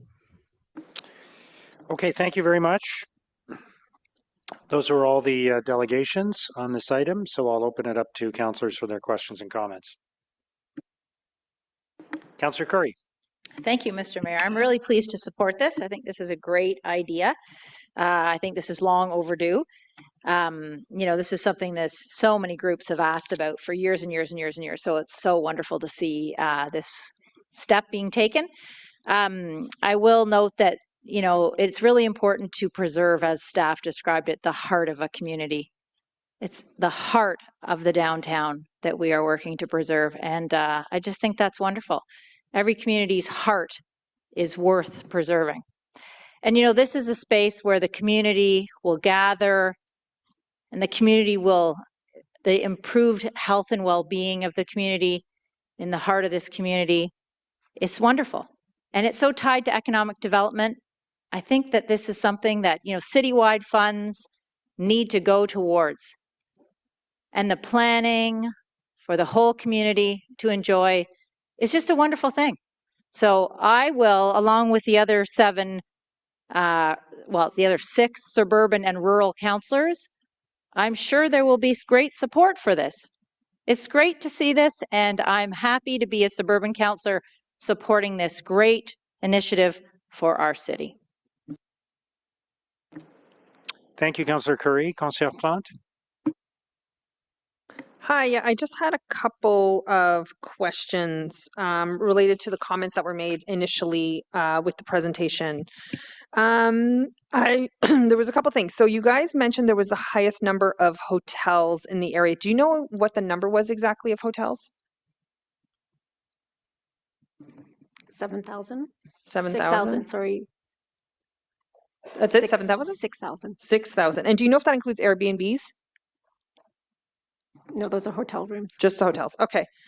All right. But I think it's worthwhile pointing out that we also have the highest concentration of social services in this area as well. It's just, you know, it is a unique feature to the Byward Market. There is no other district authority that has this, like you guys talk about Granville Island, you guys talk about Distillery, but they just don't have the same issues that we do in the Byward Market. I know the attempt is to try to make them more like those areas, but it is challenging when you have that sort of as well within the area. The other question I had is, do you know how much the property taxes brought in? I know we talked about the MAT tax, but do you know how much the property taxes bring into the city? Mr. Mayor, I don't have that on my fingertips, but we can certainly get that relatively quickly and provide to you after. And does that just include the Byward, or do you include Lower Town in there as well? We segregate it by ward, but I can look into if we can segregate it further down. Okay, thank you very much. Oh yeah, and I know we had a meeting the other day about some of the motions I want to bring forward to council. I do believe the topic of the community benefits framework is a timely one. Would you guys be willing to have that discussion with me before council next week? Because it's something I may want to include as part of the motions package. Yes, Councillor. Great, thank you. Yeah, that was my only questions. If I have more, I will circle back. Merci beaucoup. Merci. Councillor Brockington. Thank you, Mayor. I strongly support the recommendations before us. I have stated more than one time that outside of River Ward, the market has been my go-to destination in this city. I absolutely love being there. All five senses are pushed and pulled in different directions while visiting the market, and I very much want to see the market be a destination of choice, not just by tourists, but by the people of Ottawa who want to go back to the market. I'm not suggesting we go back to horse-drawn carriages and do it like the good old days, but I can recall as a school kid going down to the market, which was a big treat. As I've said before, the sea of pumpkins in the autumn and fresh apples, and just the exposure as a young person to the market and what this place of commerce and history is all about. And as I got older and was a student at Ottawa U and came down as well, I love markets. When I travel, I always go to the market of the location I was in. I was just in Guadalajara, went to Mexico's largest market, loved being there a few weeks ago. So I am frustrated by the pace of renewal, but am comforted by the fact that this is a very comprehensive plan and it acknowledges and recognizes the market has comprehensive problems and challenges, that it's not easy to fix overnight, and we need everyone rowing in the same direction if the market is going to be successful. So I'm all in and on board with this, but recognize that the market has challenges that will not be addressed or quote unquote fixed overnight, that it will take time, and successive councils will have to continue to make the market a priority as the downtown and market are revitalized, which will require sustained investment. So thank you to staff, to the local councillor present and past who have made the market a priority for this city. The people of Ottawa want a market that they can be proud of, and it starts with a set of recommendations that we have before us today. So thank you. Thank you, Councillor Brockington. Councillor Leeper. Thank you very much, Mayor. I've tossed and turned a bit on whether or not to support the report recommendations today. I don't make any secret of the fact that I have a lifelong love affair with the Byward Market. It is the source of considerable delight to me. It's history. As a history student, walking around and seeing places like, you know, where the Stony Monday riot started. That was for you, Ariel. The location where Patrick Whalen was hanged in the last public execution. You know, events that really defined who we are as a city. I shopped there for produce with my mom when I was a kid, and I'm really fortunate today. I live in Hintonburg, and ever since we opened up the William Commanda Bridge, I have one of the Ottawa's safest and most picturesque bike rides into the market. And if I walk to Tunney's Pasture, I'm about 18 minutes away from George Street. I'm truly fortunate to have the kind of access to the market that I do. The polish is obviously off the market these days. The neighborhood is very challenged by those twin housing and opioid crises. Small retail is struggling. The area is unfriendly to pedestrians, and I don't believe that there is enough effort underway to consistently program the space. This plan is kind of rewarmed. It is a plan to finally accomplish what we said since last term we wanted to accomplish. It doesn't go far enough to pedestrianize the space. We're punting the decision on whether or not to build subterranean parking in the 70 Clarence building, which would spend tens of millions of dollars to build parking that I think can only diminish the experience of the market for visitors. But I don't think there is any harm today in moving ahead with the basic capital plan. We need to deal with the parking garage that is becoming a millstone around our neck. We need to revitalize the Byward Market building, and I'm certainly fairly excited about the plans for York Street for some of the reasons that Melanie Brûlé and Cassandra outlined earlier. There are some elements of the plan that I know council is going to support, but that are going to have to be revisited in future years. The plan has an over-reliance on policing to deal with social disorder, and worse, security guards to deal with social disorder. There is nowhere near enough discussion in this plan about housing. And that's not just the lack of discussion about how we're going to ensure that a lot more not-for-profit and deeply affordable and supportive housing is built in the area, but it doesn't take into enough consideration, I don't think, the fact that we have a new comprehensive zoning bylaw that is going to allow us to intensify the areas that are around the market. And that changes the parking math. If we can get several thousand more people living in the market area, we are not going to need as much parking. And we can still have groceries and produce and craft vendors that are supported by the nearby population to a better degree through growth in market housing. So we need to commit ourselves in the next budget to building that housing. We need to commit ourselves in future budgets to programming the market the way it deserves, particularly with arts and cultural activity. I am concerned, and I will want to hear more about how we're going to ensure business continuity during construction so that that isn't put too much on the shoulders of market merchants. And I also just want to say, it only struck me this morning, I don't think we need AI tools to proactively or to analyze 311 calls. This, as I've heard it mentioned so many times, Jewel in Ottawa, we should be dealing with the kinds of issues that are generating 311 calls proactively. Garbage cans should never get full to the point of overflowing. Infrastructure should never get into disrepair to the point where one needs to call 311. If there's one sector of the city where we need to be proactive about things like garbage and disrepair, it is the market. We need to fix our transit in order to help people get the kind of access to the market that those of us who live near LRT have. And then finally, I do want to ensure that the residents of the market are not left behind. I've read Councillor Plante's comments, her plea that the local councillor who represents people who actually live in the market and who are going to be critical to its success are the key stakeholder.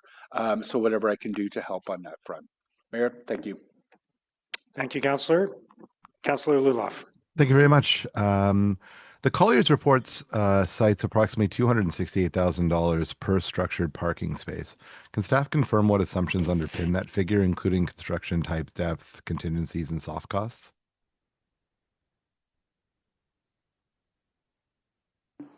Through the mayor, I'll invite Michael Starchuk from Colliers to respond to that question and provide the details you're requesting, Councillor. Thank you.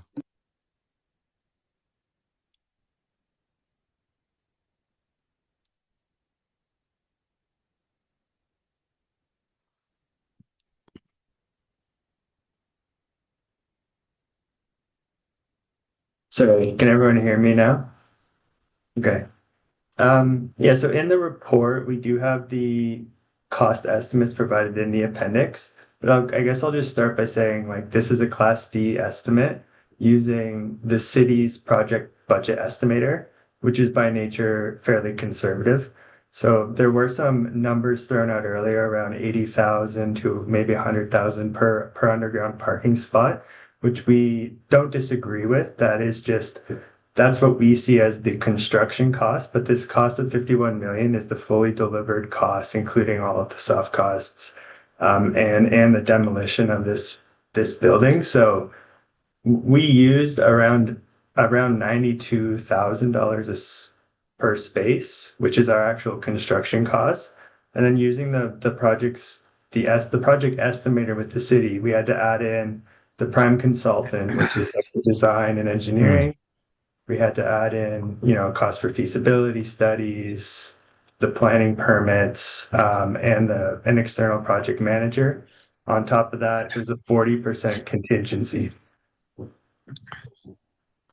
40% contingency on top of 40% contingency, and then just due to the nature of the building, 70 Clarence, because it's not a heritage building, but it's in a heritage area, and there are certain structural aspects. The city received a quote for demolition of over $7 million, which is a high amount for the demolition of this building. So that's really what adds up. It takes it from what people are saying around 20 million for this construction, it takes it up to 50 million. But As this project progresses, we're going to like revise these estimates and make them more accurate as it goes from kind of a class D up to a class B.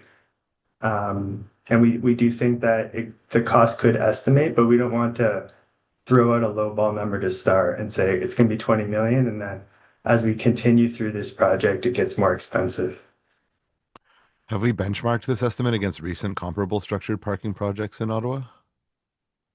No. We have used benchmarks for the actual construction costs. What I'm saying, that 92,000, and then we validated kind of the soft costs that we're adding into that we see in other projects. Okay, so if lower per space costs assumptions were used, would that materially affect the conclusions recommended within the report? For example, we're hearing from business owners that they don't want to see a massive reduction in parking, which is what we're facing. So should we come back with a Class B or a Class A estimate that states that this is much closer to what we were quoted today in the range of $70,000 to $80,000 per space with the project budget, would we be able to get more parking out of this? So in the parking report, it advised to have 2 levels of parking underground. There's enough studies to dig further deeper. And there's some issues with utilities down there. So like they advise on two underground parking levels, which is 190 spots. So sure, lowering some of these contingencies will lower the overall cost and improve the financials. But as of now, we don't see you being able to add more parking spaces. Okay, because it's currently down one level, right? So it'd be one additional underground level from what's already there. So it's already dug out, right? Yeah, there is a basement there, but it seems like based off of the estimates, there's still more digging to do to get to that first level, and then the second level and removing all the material. Okay, to staff then, if it does come out that it would cost significantly less than what's being quoted in this report, is there an opportunity to look at this in the future to provide further parking as requested by the delegations that we heard today? Yes, there would be an opportunity to do that. Okay, wonderful. Thank you. Thank you. Councillor Menard. Okay, thank you very much, Mayor. The parking utilization in the market is at 85% right now. What percentage of that, or what percentage of parking is the Clarence parking garage of those spaces? Through the mayor, there's a total of 5,100 parking spaces in the district, and the parking garage is 289. Okay. Quick math. Okay. Yeah, so a fairly low percentage of the total parking Between available. 5 and 6%. 6%. About 5.5, yeah. Yeah. Quick math. Okay, so it's pretty low, 5.5%. The cost for building a new underground parking facility is estimated at around $51 million.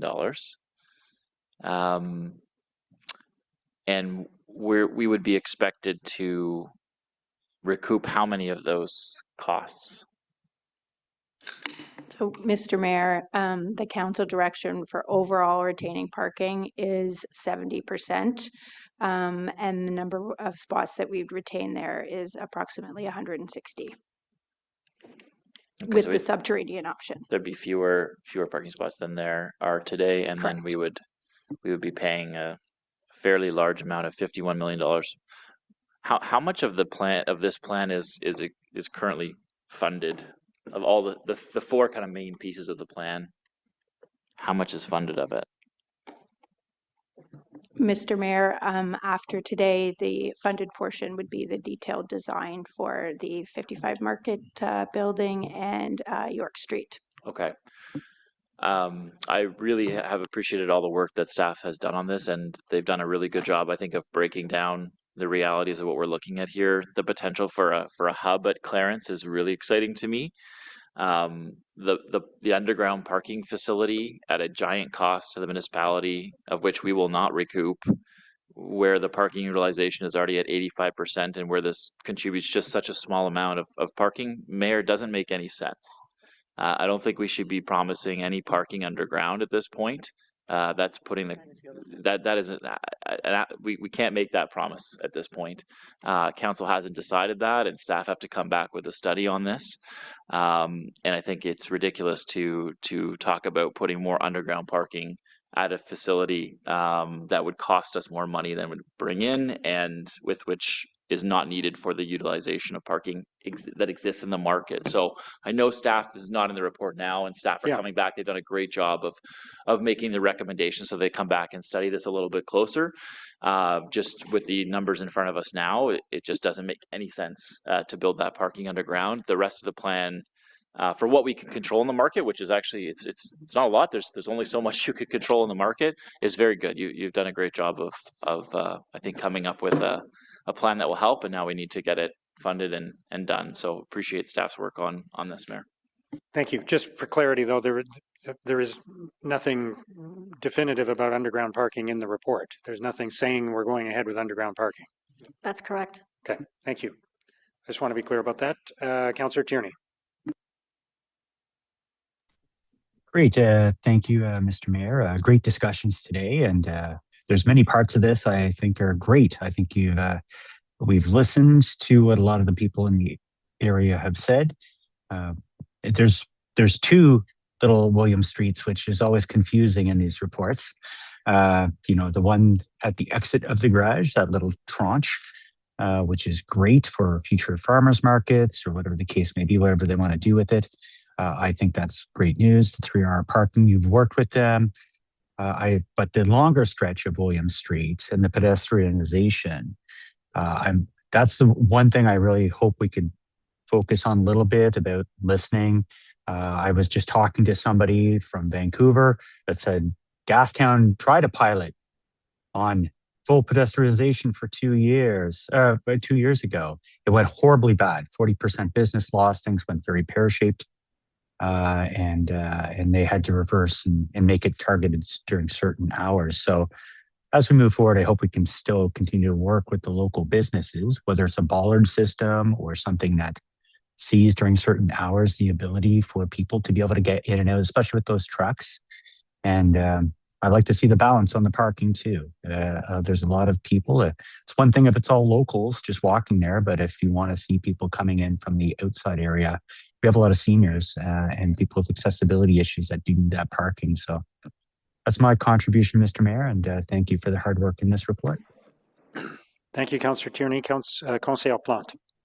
Yes, hi everyone. Thank you for all your comments and your support today. It means a lot. The Byward Market, I think, has been, and the residents living around there have been very, very patient, waiting for their moment in the sun and for the city to finally sort of step up and acknowledge what a beautiful gem this is. And it's in the heart of our city. It's where commerce started. It's where pretty much Ottawa started. And I'm very, very happy to see a lot of people delegate in support of it. Just a couple things.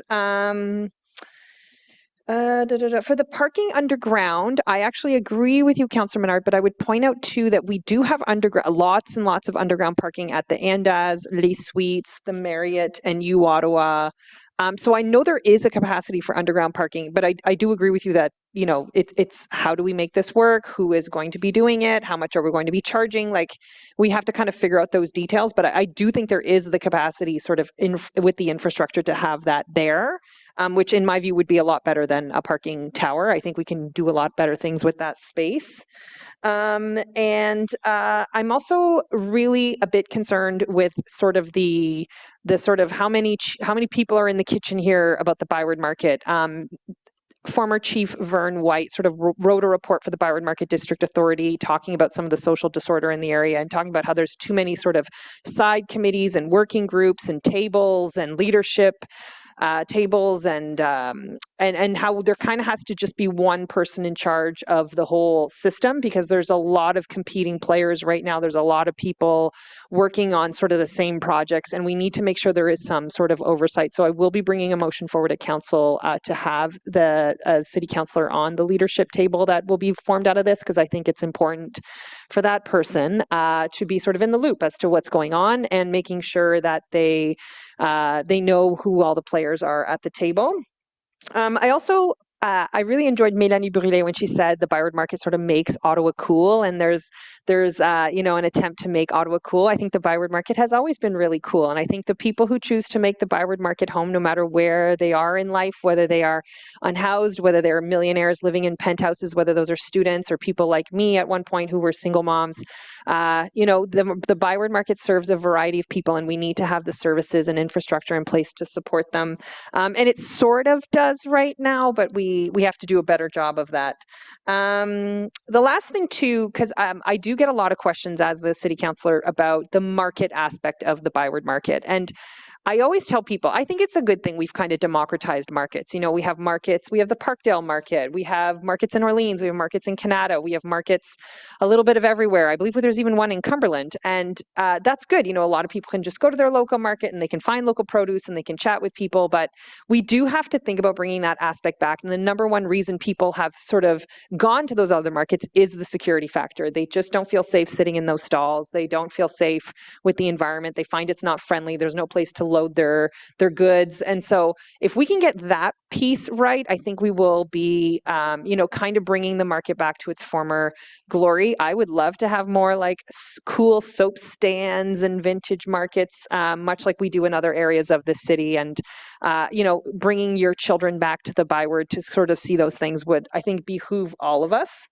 The last thing I want to say, and I encourage everybody to keep this in mind, is that, and I'm not saying this in a pejorative way, but I do think the Byward Market keeps the lights on in a lot of the community centers around this city. It is a big tax generator. The MAT tax is a huge generator in the Byward Market, as we heard today. So we should definitely keep that in mind, that the health and safety of the Byward Market is contingent on the health and safety of this entire city. So thank you, everybody, for your comments today.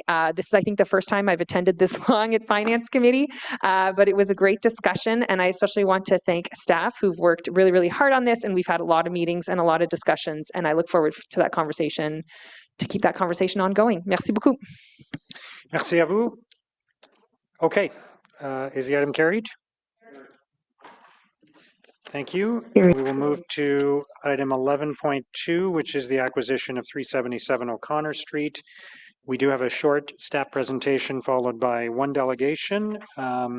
So I will turn it over to staff now, whenever you're ready.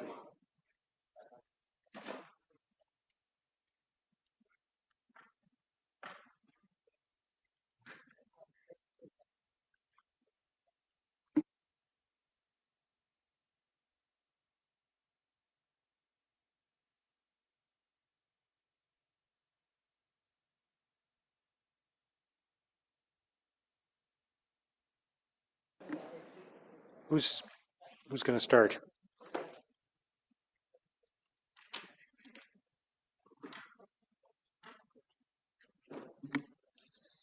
Good afternoon. Okay. Good afternoon. So I'm going to provide some quick background on the acquisition of 377 O'Connor.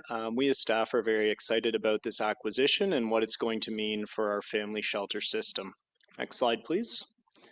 So to provide a little bit of context on what our current family shelter system looks like, during this term of council, we have already doubled the capacity of our family shelter system by transitioning operations from our Carling Family Shelter location, which had a capacity of about 60 rooms, into One Corkstown Road, which can accommodate close to 130 families. This was a shift that was very much needed.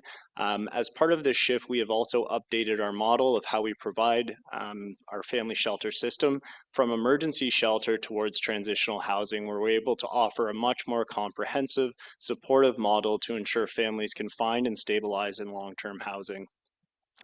Unfortunately, due to the ongoing pressures that we've seen throughout the pandemic and with the inflow of newcomers, we continue to face a much higher demand than we have in our permanent family shelter system, and we are currently have close to 500 families in overflow hotels, motels, and post-secondary institutions. Next slide, please. So as of August 2023, we were serving just over 400 families, and by 2025, 1 year later, we are now serving close to 600 families, so an increase of 50%. This is unprecedented what we've seen as a city in terms of this demand, but not unique to the city of Ottawa. It is a common trend across Canada, especially in major cities. With that, we have also seen, again, a continued high degree of utilization of overflow hotels, motels, and post-secondary residences, which are private agreements between the City of Ottawa and for-profit entities in the community. Although this service is vital, it is not a long-term and sustainable solution to our family shelter issues, and also lacks some of the key amenities that we want to provide as a city to those experiencing homelessness. Next slide, please. So this has been driven really by a lack of outflow into rent geared to income housing. We haven't seen new rent geared to income housing built, and we also have continuing challenges with providing sufficient housing benefits across our system. This new opportunity of 377 O'Connor, staff undertook early in September a request for offer to purchase a multi-residential unit in the fall of 2025. And we are looking for something at a minimum of 75 units, but we were able to find a 128 unit building through this RFO. We are looking for council to approve recommendations to purchase this site, which will act as an additional family shelter site that will provide housing to up to, we believe, 120 individuals once renovated. This is also an amazing opportunity because we are able to leverage funding through Immigration, Refugee and Citizenships Canada Interim Housing Assistance Program, which provides funding directly to support emergency shelter and overflow shelter operations due to the inflow of newcomers that we had throughout the last 2 years. A key point to note is that funding is not able to be used for long-term housing or housing benefits. This is really an opportunity to leverage this emergency shelter funding to provide an ongoing sustainable solution that can be used by the city for years to come. The building, of course, is being purchased through that agreement, and there is a cost share component of this. So within our 2025-26 funding, the city will be sharing 5% of those costs as part of the cost sharing agreement. And if we move this past the March 31st opportunity, that cost share does change to 25%. So it's important that we approve this as soon as possible so that we can leverage that higher degree of cost sharing. Next slide, please. So the building itself is an 8-story building, currently with 128 units. It was constructed in 1991. It was also recently renovated and contains a mix of bachelor, 1, 2, and 3 bedroom units. The really good thing about this opportunity is that the hotel is currently not being used, so it is vacant space, and it is also not residential housing that we would be taking over for the purpose of transitional housing. We have negotiated through the Strategic Initiatives Department and my colleague Lily a $45 million price for this, with closing fees that we estimate to be around $2 million. And should all conditions be met, the purchase will be subject to council approval, and I'll get into detailed timelines for closing the purchase in my final slide. If you go to the next slide, you can see some of the benefits that are in addition to the cost savings that the city is going to see. As you can kind of see from the images, this is a very nice building. It is a much more humane way to provide family transitional housing services. In each room, there is on-site services such as kitchens, modern bathrooms, and we're going to be able to accommodate flexible families, both from small and large size families. Next slide, please. So in terms of the cost savings this building will represent, should it be passed by council, this will be about a 50% cost savings on an ongoing basis as compared to those private hotel agreements that we have across the city. And for this building alone, we estimate that it's about $2.5 million in annual savings that can be reinvested to the long-term sustainable housing options that we want to be providing to households exiting transitional housing. So we are very excited about what this approach represents, both for a more humane way to support families in transitional housing. It also gives us opportunities to link services with groups like the YMCA, who provide direct on-site newcomer information services just down the block. So again, really this is going to help us support families to more quickly transition into long-term permanent housing and integrate into the community. Next slide, please. So I'll also touch on that in addition to what I'd mentioned about those renovated kitchens, bathrooms, having kitchens in each room, really help with food security. We also know that there's issues with laundry. Often families have to take their kids to a laundromat, taking multiple buses in some case with our existing hotels. And this will provide an opportunity to have all of this located on site and more time for the families to focus on what we need to be supporting them with, and that's a focus on finding and obtaining long-term housing. Next slide, please. So in terms of the timelines that we anticipate for having this roll out and getting families into the site, by April 25th, should this be approved by council, we would take ownership of the building. And then post ownership, what we'll be looking to do is it'll take a month or two, and we're working on estimates for this right now, to really make a transition in terms of opening up some lobby space to be able to support families, making some office space to do those case management supports, adding IT and security systems, as we will be supporting people who have faced gender-based violence at the site. So we want to make sure it is secure. And then we will be looking to go out after this, and this is another really exciting cost-saving opportunity, through another request for offer that will be looking to reduce our costs for our existing hotel agreements. As it currently stands, essentially our hotel providers across the city can really dictate the price of what we're able to get through those agreements. With this additional facility space, we'll really be able to go back and get better value for money and eliminate some of those higher cost hotel agreements that we're currently using. And with that, that concludes the presentation. Thank you. Okay, thank you. We do have one delegation from Mary Huang from the Centertown Community Association.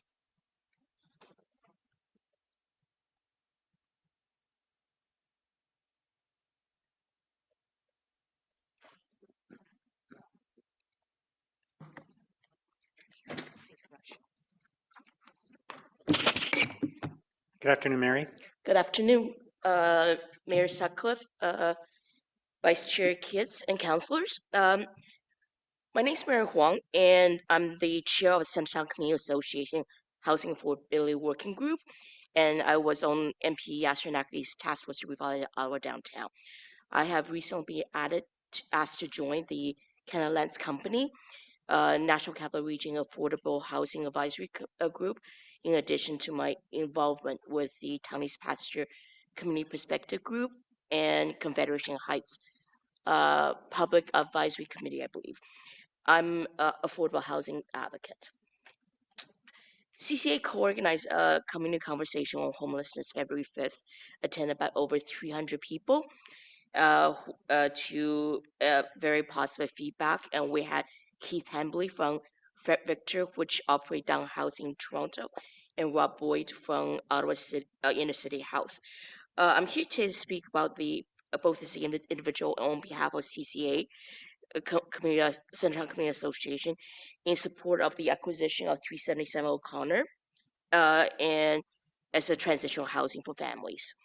We have had an increasing number of people who are homeless, and we have also in recent years experienced overcapacity of the shelters, with newcomers being a significant portion of that population, necessitating families being housed in cramped hotel and motel rooms with no cooking facilities for months. There are currently 500 families being accommodated in overflow emergency shelter space, and I recently heard someone speak about being in one of these hotels for 2 years, and it was extremely sad and disheartening to hear about that. The acquisition is to be funded by up to 95% by Interim Housing Assistance Program, IHAP, from the Immigration, Refugee, and Citizenship Program, IRCC, and it could be shown to be sustainable and cost-effective. and if not, it dropped to 75%. With the estimated annual saving of $2.5 million per year in hotel and motel costs, it means the break-even point is very short, potentially only 1 to 2 years. And this makes financial sense, and it provides better quality of housing for many families. And I'll say this is almost a no-brainer in my opinion. And this being a vacant possession, it's recently renovated for as extended stay hotel, so it can be operational very quickly. From a human perspective, this can significantly improve the family homelessness situation and the quality of life for these families. The location is close to YMCA, where there are services to support jobs, programming, and there are city facilities nearby. It's close to grocery, buses, and 17 minutes up to the LRT station. And I hope the new facility can potentially provide 7x24 support and help with programming to help these families get involved in the community. So when the overflow of newcomers families are better managed, I believe the 377 O'Connor can be shifted to a more mixed homeless or transitional housing or affordable housing. So this is I don't see any downside to this acquisition. So Centertown Community Association, especially its housing affordability working group, supports the purchase of 377 O'Connor. So thank you for your time. Thank you very much for your presentation. Councillor Troster? Thank you so much for being here, Mary. So I have to say, you know, when I got the call at 6 o'clock on a Friday that the report was online and that the city would in fact be seeking to acquire this building, I immediately called the president of the community association, Rob Decker, and his response was, great, how can we help? So I just want to say I'm so proud of the Centertown Community Association for taking this position and for understanding that this is a no-brainer, like both in terms of cost savings for the city and bringing more families into Centertown. Now, I do know that, you know, to any residents who might be watching, there was no opportunity for a public consultation because the city had to move very quickly. But I know the city is committed to having a good neighbor agreement with the surrounding community. And I'm just wondering from your perspective, because you've been in this for a long time, what things do you think the city could do to help these new neighbors harmonize and integrate into the neighborhood better, and to ensure that the facility is well liked and accepted by the people who live nearby? I think when the facility opens, open house to invite the community members in with some of the residents could be a great help. I know some other supportive housing have done that to very successful contact and potentially people meeting, and you know it's possible some might be interested in some of the volunteering, some of the community organization to get some experience that they can put on the resumes. And there are lots of opportunities for just exchange of information, like tips for where to go, so it builds a sense of community, it builds a sense of connection, and it builds interest for people to be vested in being good neighbors because others are welcoming them. Rob actually called me almost immediately after talking to you guys, talking to you, and he said, exciting news, and I say fantastic. And so we were actually looking at it over that weekend, and I went and read up the rules and regulations for IHAP and other pieces, and I just literally didn't see any downside, especially with that kind of federal funding that's available. And I know some people will object to the lack of consultation, but Rob has the president's email, and he said all the emails that came in was positive, except for one that was show some concern. And I think I saw some on social media, somebody was saying potentially just want to make sure balance the schools, like we have Glasham and Algon Street, to make sure they're not being stressed, that balance the age group of the family, so that and understand the capacity limit of the facilities. But that's a fairly easy one to take into the mix, I think. Yeah, thank you very much. And I'll have some questions for staff just to get them on the record, but we've already spoken about the school capacity issue and how we can ensure that the population in this building, perhaps if there's like single moms with infants who are not school ready yet, it won't, flood the neighborhood schools right away and give them some time to grow. So I just want to thank you so much. The Centertown Community Association continues to blow me away. When there was a supportive housing building that opened on Lisker Street, the Community Association organized welcome packages for people, right? So you just really set the gold standard in terms of how we welcome new neighbors to our community. So, and thank you for all your advocacy, Mary, on affordable housing and homelessness. Thanks. Thank you. Councillor Carr. Yeah, thanks very much. And thanks to Councillor Troster for acknowledging Mary's gold standard.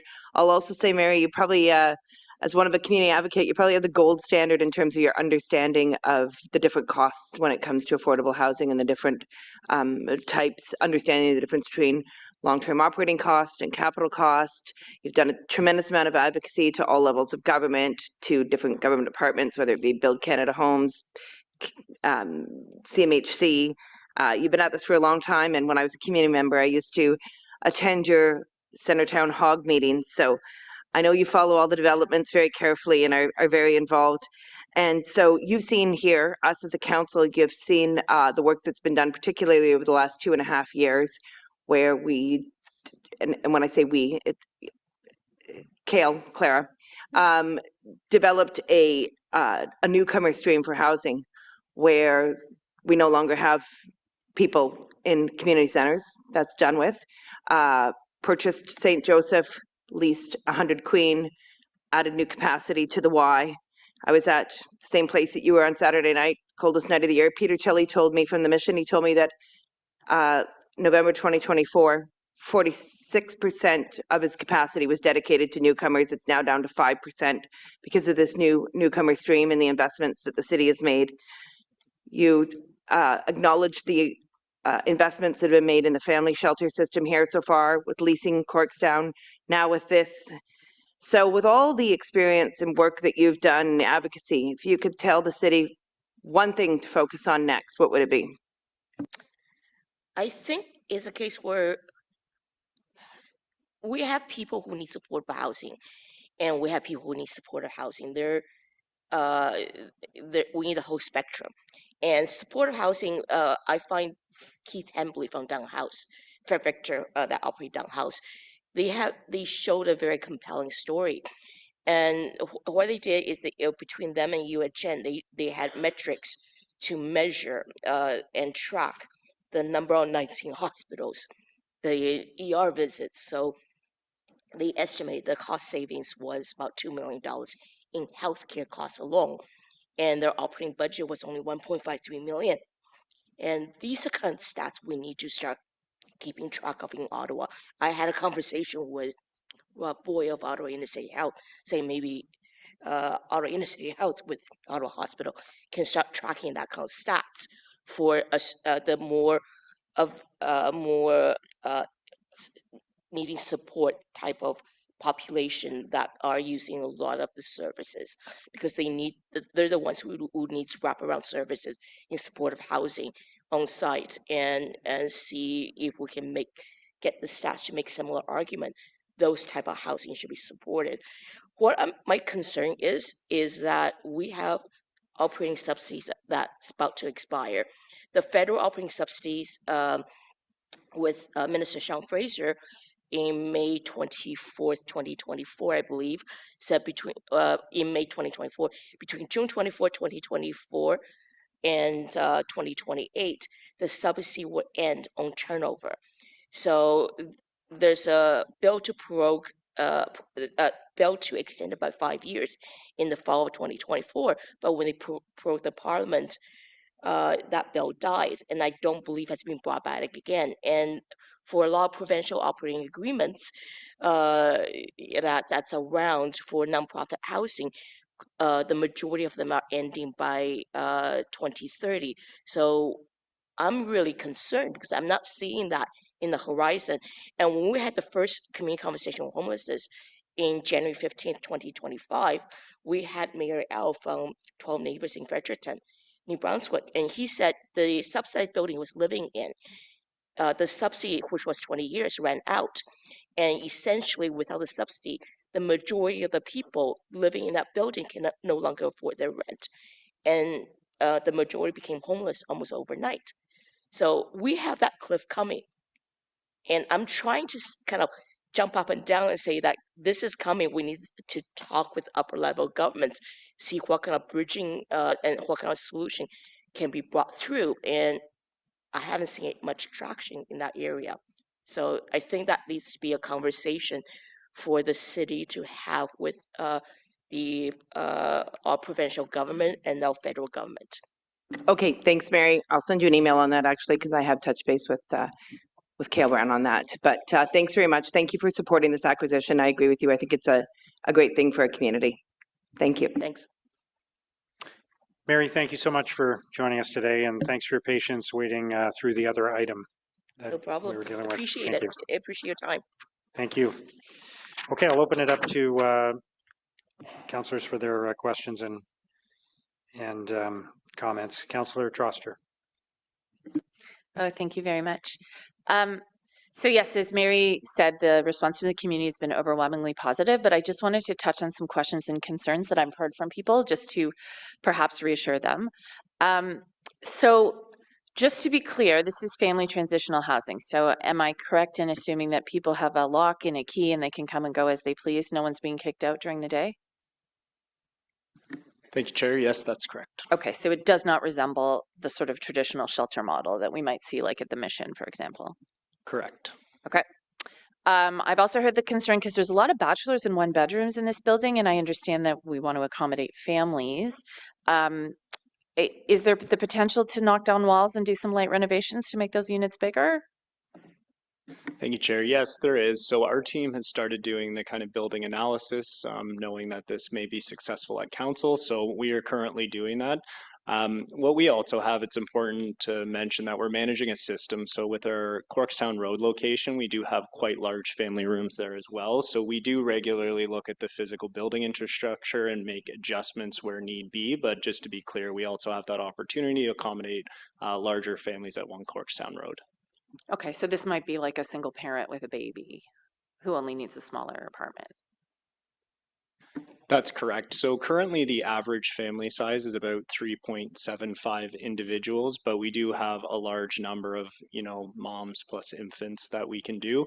And just I'll touch on your point about schools. So we're aware one of the things we do is we make sure that based on where we're placing people to the best of our ability, that the community can kind of absorb that person's needs as well as the site. So we do an analysis across all of our overflow hotels, including Corkstown and eventually this site, hopefully, to place them where the need is best and to be what the community can sustain in terms of resources. Okay, and what are the kind of services that will be on site for people? What will those services help people do? Thank you, Chair. So really what we do from Housing and Homelessness Services is a focus on housing-based case management. So we'll have caseworkers on site, and we'll also have a 24-hour, as we do at any of our family shelter sites, a supportive function in terms of if there are issues from the community, that kind of thing. We have 24-hour staff on site. The other really exciting opportunity about this is we'll have common space to bring groups like the YMCA who provide newcomer information services to do sessions there. We also plan on bringing services like gender-based violence, counseling, that kind of thing on site. And then the other community links that we look to make as soon as we secure a site like this is meeting with community health centers, kind of the peripheral support mechanisms that people need to be stable in long-term housing once we help them obtain it. Okay, and I'm glad you mentioned that because the Centertown Community Health Center did reach out because they're the nearest community health center. And of course, they are worried about an influx of new patients. So we want to make sure that they have the resources they need to be able to assist. Now, just to be clear, is this a high acuity building? Can residents expect to see people with significant addiction or mental health issues living there?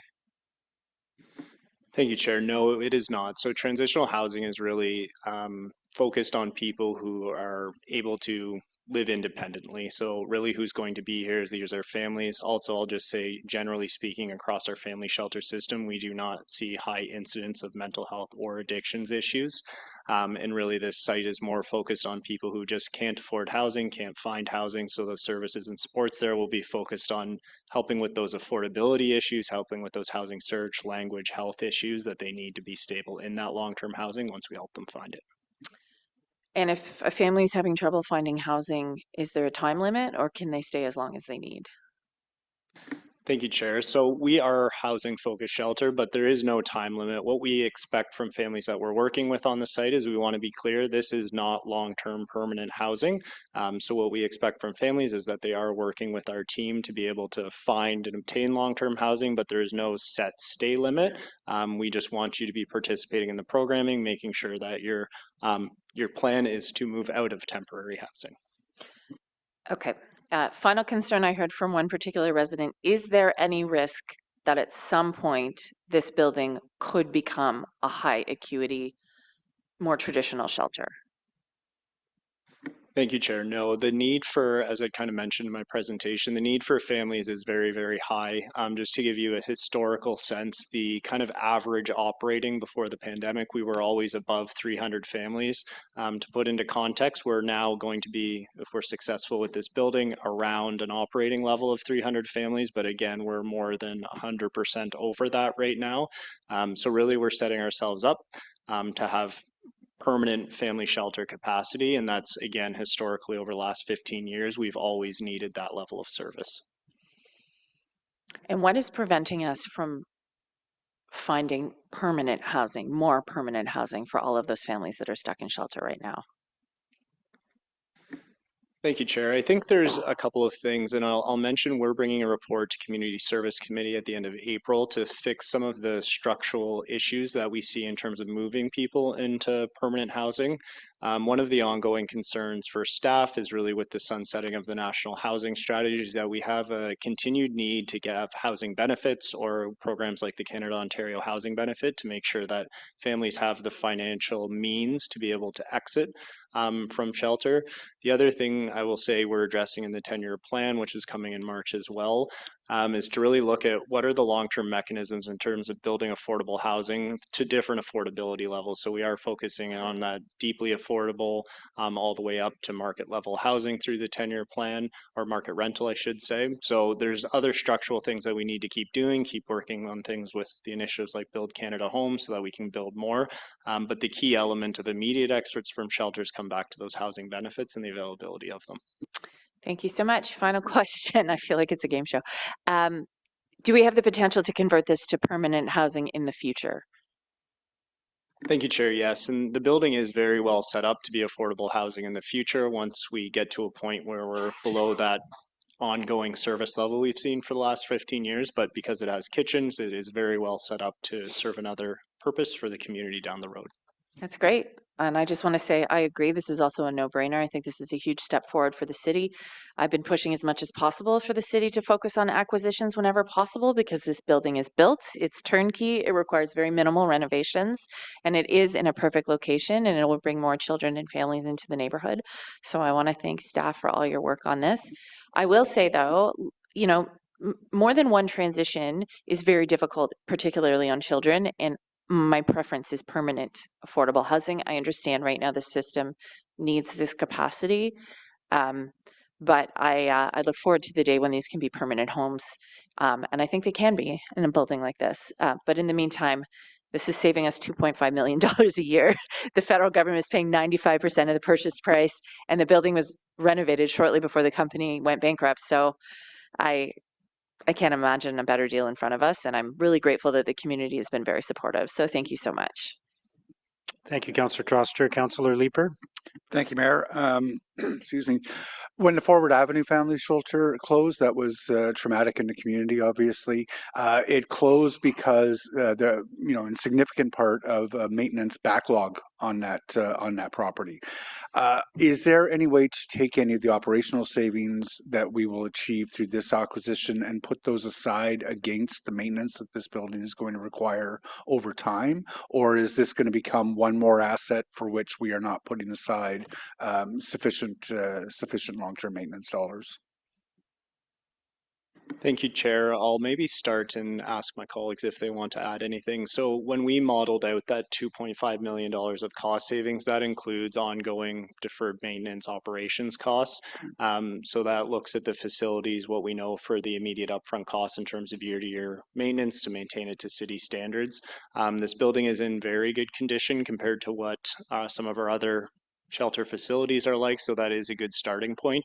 But it does, again, it's not my department, but certainly it goes back to our regular infrastructure process in terms of assessing and looking at the ongoing asset management plan for this. So it'll go through that whole evaluation process, and then the city would fall within the city's regular asset management plans for buildings. I think that like the immediate repairs is something like $1.3 million. I can't remember exactly what it is, but something to do with a short-term repair in the parking structure. And then there was another like $750,000. But what are your assumptions around how much you need to spend for maintenance on the capital side moving forward? And where is that funding coming from? Thank you, Chair. So we've estimated about 1.3 million a year for ongoing maintenance facilities operations cost. And really that funding comes from our regular budgets, be it provincial, federal, municipal funding that we use towards shelter. So it's essentially just diverting the costs we're currently incurring on the hotel side and moving it to this site.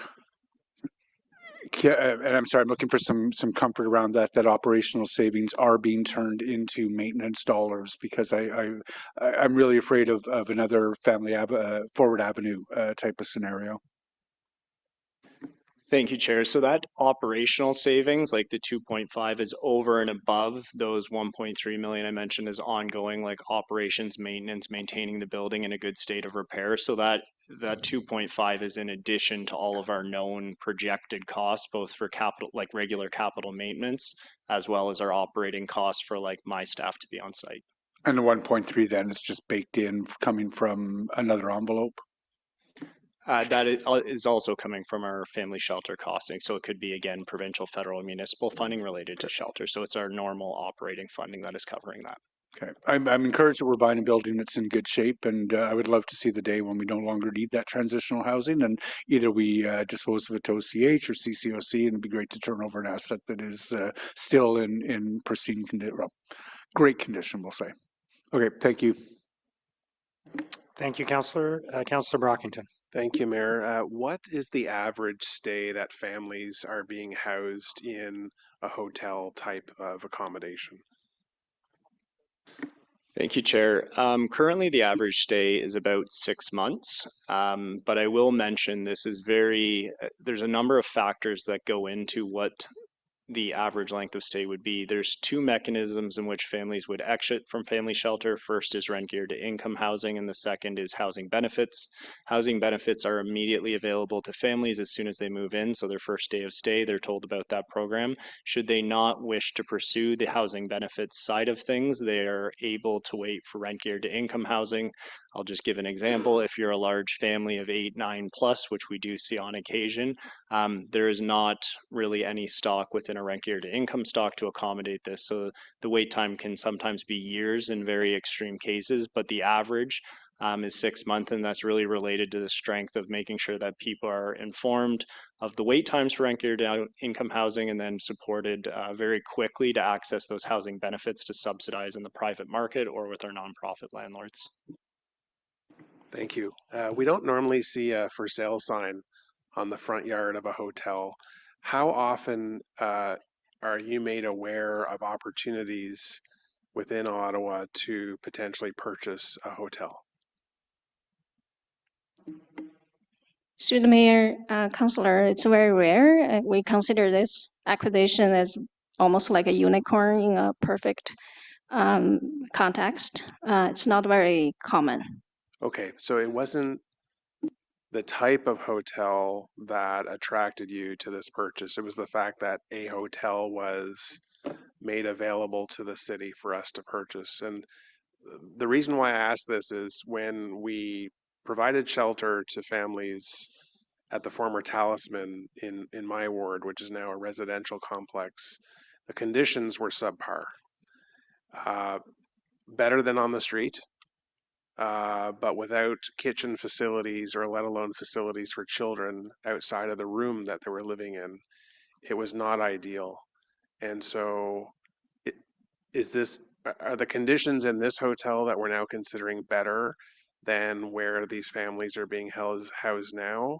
I know there's some reference to kitchens and cooking opportunities, or is it just hotels become available, we're going to buy this hotel? I want to make sure that the conditions that these families are in, given my experience with past families, is that it's better than what they're seeing now, where they're living now. Thank you, Chair. So I've actually gone to every hotel that we have agreements with. Currently, we're close to 30 agreements, and this does fluctuate. Yes, it is better than most of what we're able to offer. As I'd kind of mentioned, some of our agreements are with higher cost hotels, which we will be looking to end. But really what the key to this is, which we don't see in any of our hotel agreements, to give you a sense, we have 2 different agreements out of our about 30 that can offer kitchens. These places that can offer kitchen in a temporary hotel stay are very, very few and far between. So this is an exceptional opportunity. And I will say I'd been in conversations with this hotel while it was operating at a hotel. And the amount they were looking for a night for this type of amenities was far, far, far above what we would be able to enter into a hotel agreement. So it's a great question, but no, I'm very confident this is going to be a very big marked improvement for a lot of families that will be placed here. Good. That's great to hear. Finally, the good neighbor agreement that you referenced in your presentation, can you just provide more detail? What does that mean specifically? Who is the agreement between? Thank you, Chair. So the Good Neighbor Agreement is required under emergency shelter standards as well as our transitional housing program standards. So what it is a requirement for the operator, in this case it would be the city, to develop a Good Neighbor Agreement, which kind of outlines how we're going to interact with the community, what the feedback mechanisms are, where there's questions, complaints about the service offering.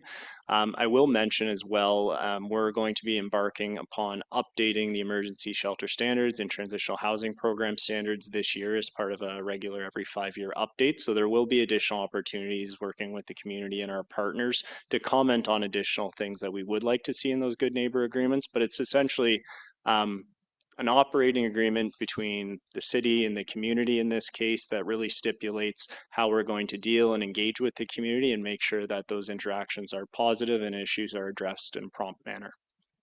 Perfect. So just to clarify, if the city is providing funding to a housing provider who operates a facility, city's not the provider, we're providing them funding. Are you saying they are now required to have, as part of that agreement, to also have a good neighbor agreement with the community? Thank you, Chair. To clarify, this is only currently applicable to emergency shelters and transitional housing programs. So shelter programs, I will mention, as part of the audit recently that we did for supportive housing, we are developing standards for supportive housing, which we're also required to include a good neighbor agreement. So we will be developing a separate, more unique set of standards as it's related to supportive housing. There is not currently a requirement for affordable housing providers or rent gear income providers to have a good neighbor agreement. Fair enough. I appreciate that. Thanks very much. Thank you. Councillor Dudas. Yes, thank you very much. I just wanted to take this opportunity to express my gratitude to staff. As chair of the Community Services Committee, I see every day firsthand how much work and effort they put into providing essential services to our most vulnerable residents in our community. And this is just another example. And it's hard to believe that I think it was only a couple of winters ago, we had to strike an emergency shelter task force because we were concerned about people being outdoors over the winter and not having a place to stay. We had people in our community centers and in, Councillor Plant's and Councillor Carr's ward. And, once again, it seemed like we had no end in sight, and now we do. So not only have we acquired a variety, and my colleagues have said them all, but a variety of other alternative locations to temporarily house people, now we're looking at taking families and putting them somewhere safe, albeit temporarily, but somewhere safe and very much more humane. So I did want to thank staff for this. And I have to point out the obvious. This is a win-win. I mean, financially for the city. So there's, we've heard this from our delegation. We've heard this from my colleagues. There is no bad news in this. It will take a transition for the neighborhood, and I respect that for Councillor Troster's community. But knowing how wonderful and welcoming they are, I'm sure that it will be a swift transition. So I do want to thank staff. I want to thank Kale and Clara and all of your teams. I know how hard you're working on this, and it is greatly appreciated. Okay, thank you. Is the item carried? All right, thank you very much, staff, for that presentation and for all your hard work on this. There are no in-camera items. Are there any notices of motion, inquiries, any other business? Motion to adjourn? Carried? Thank you, everyone. Merci.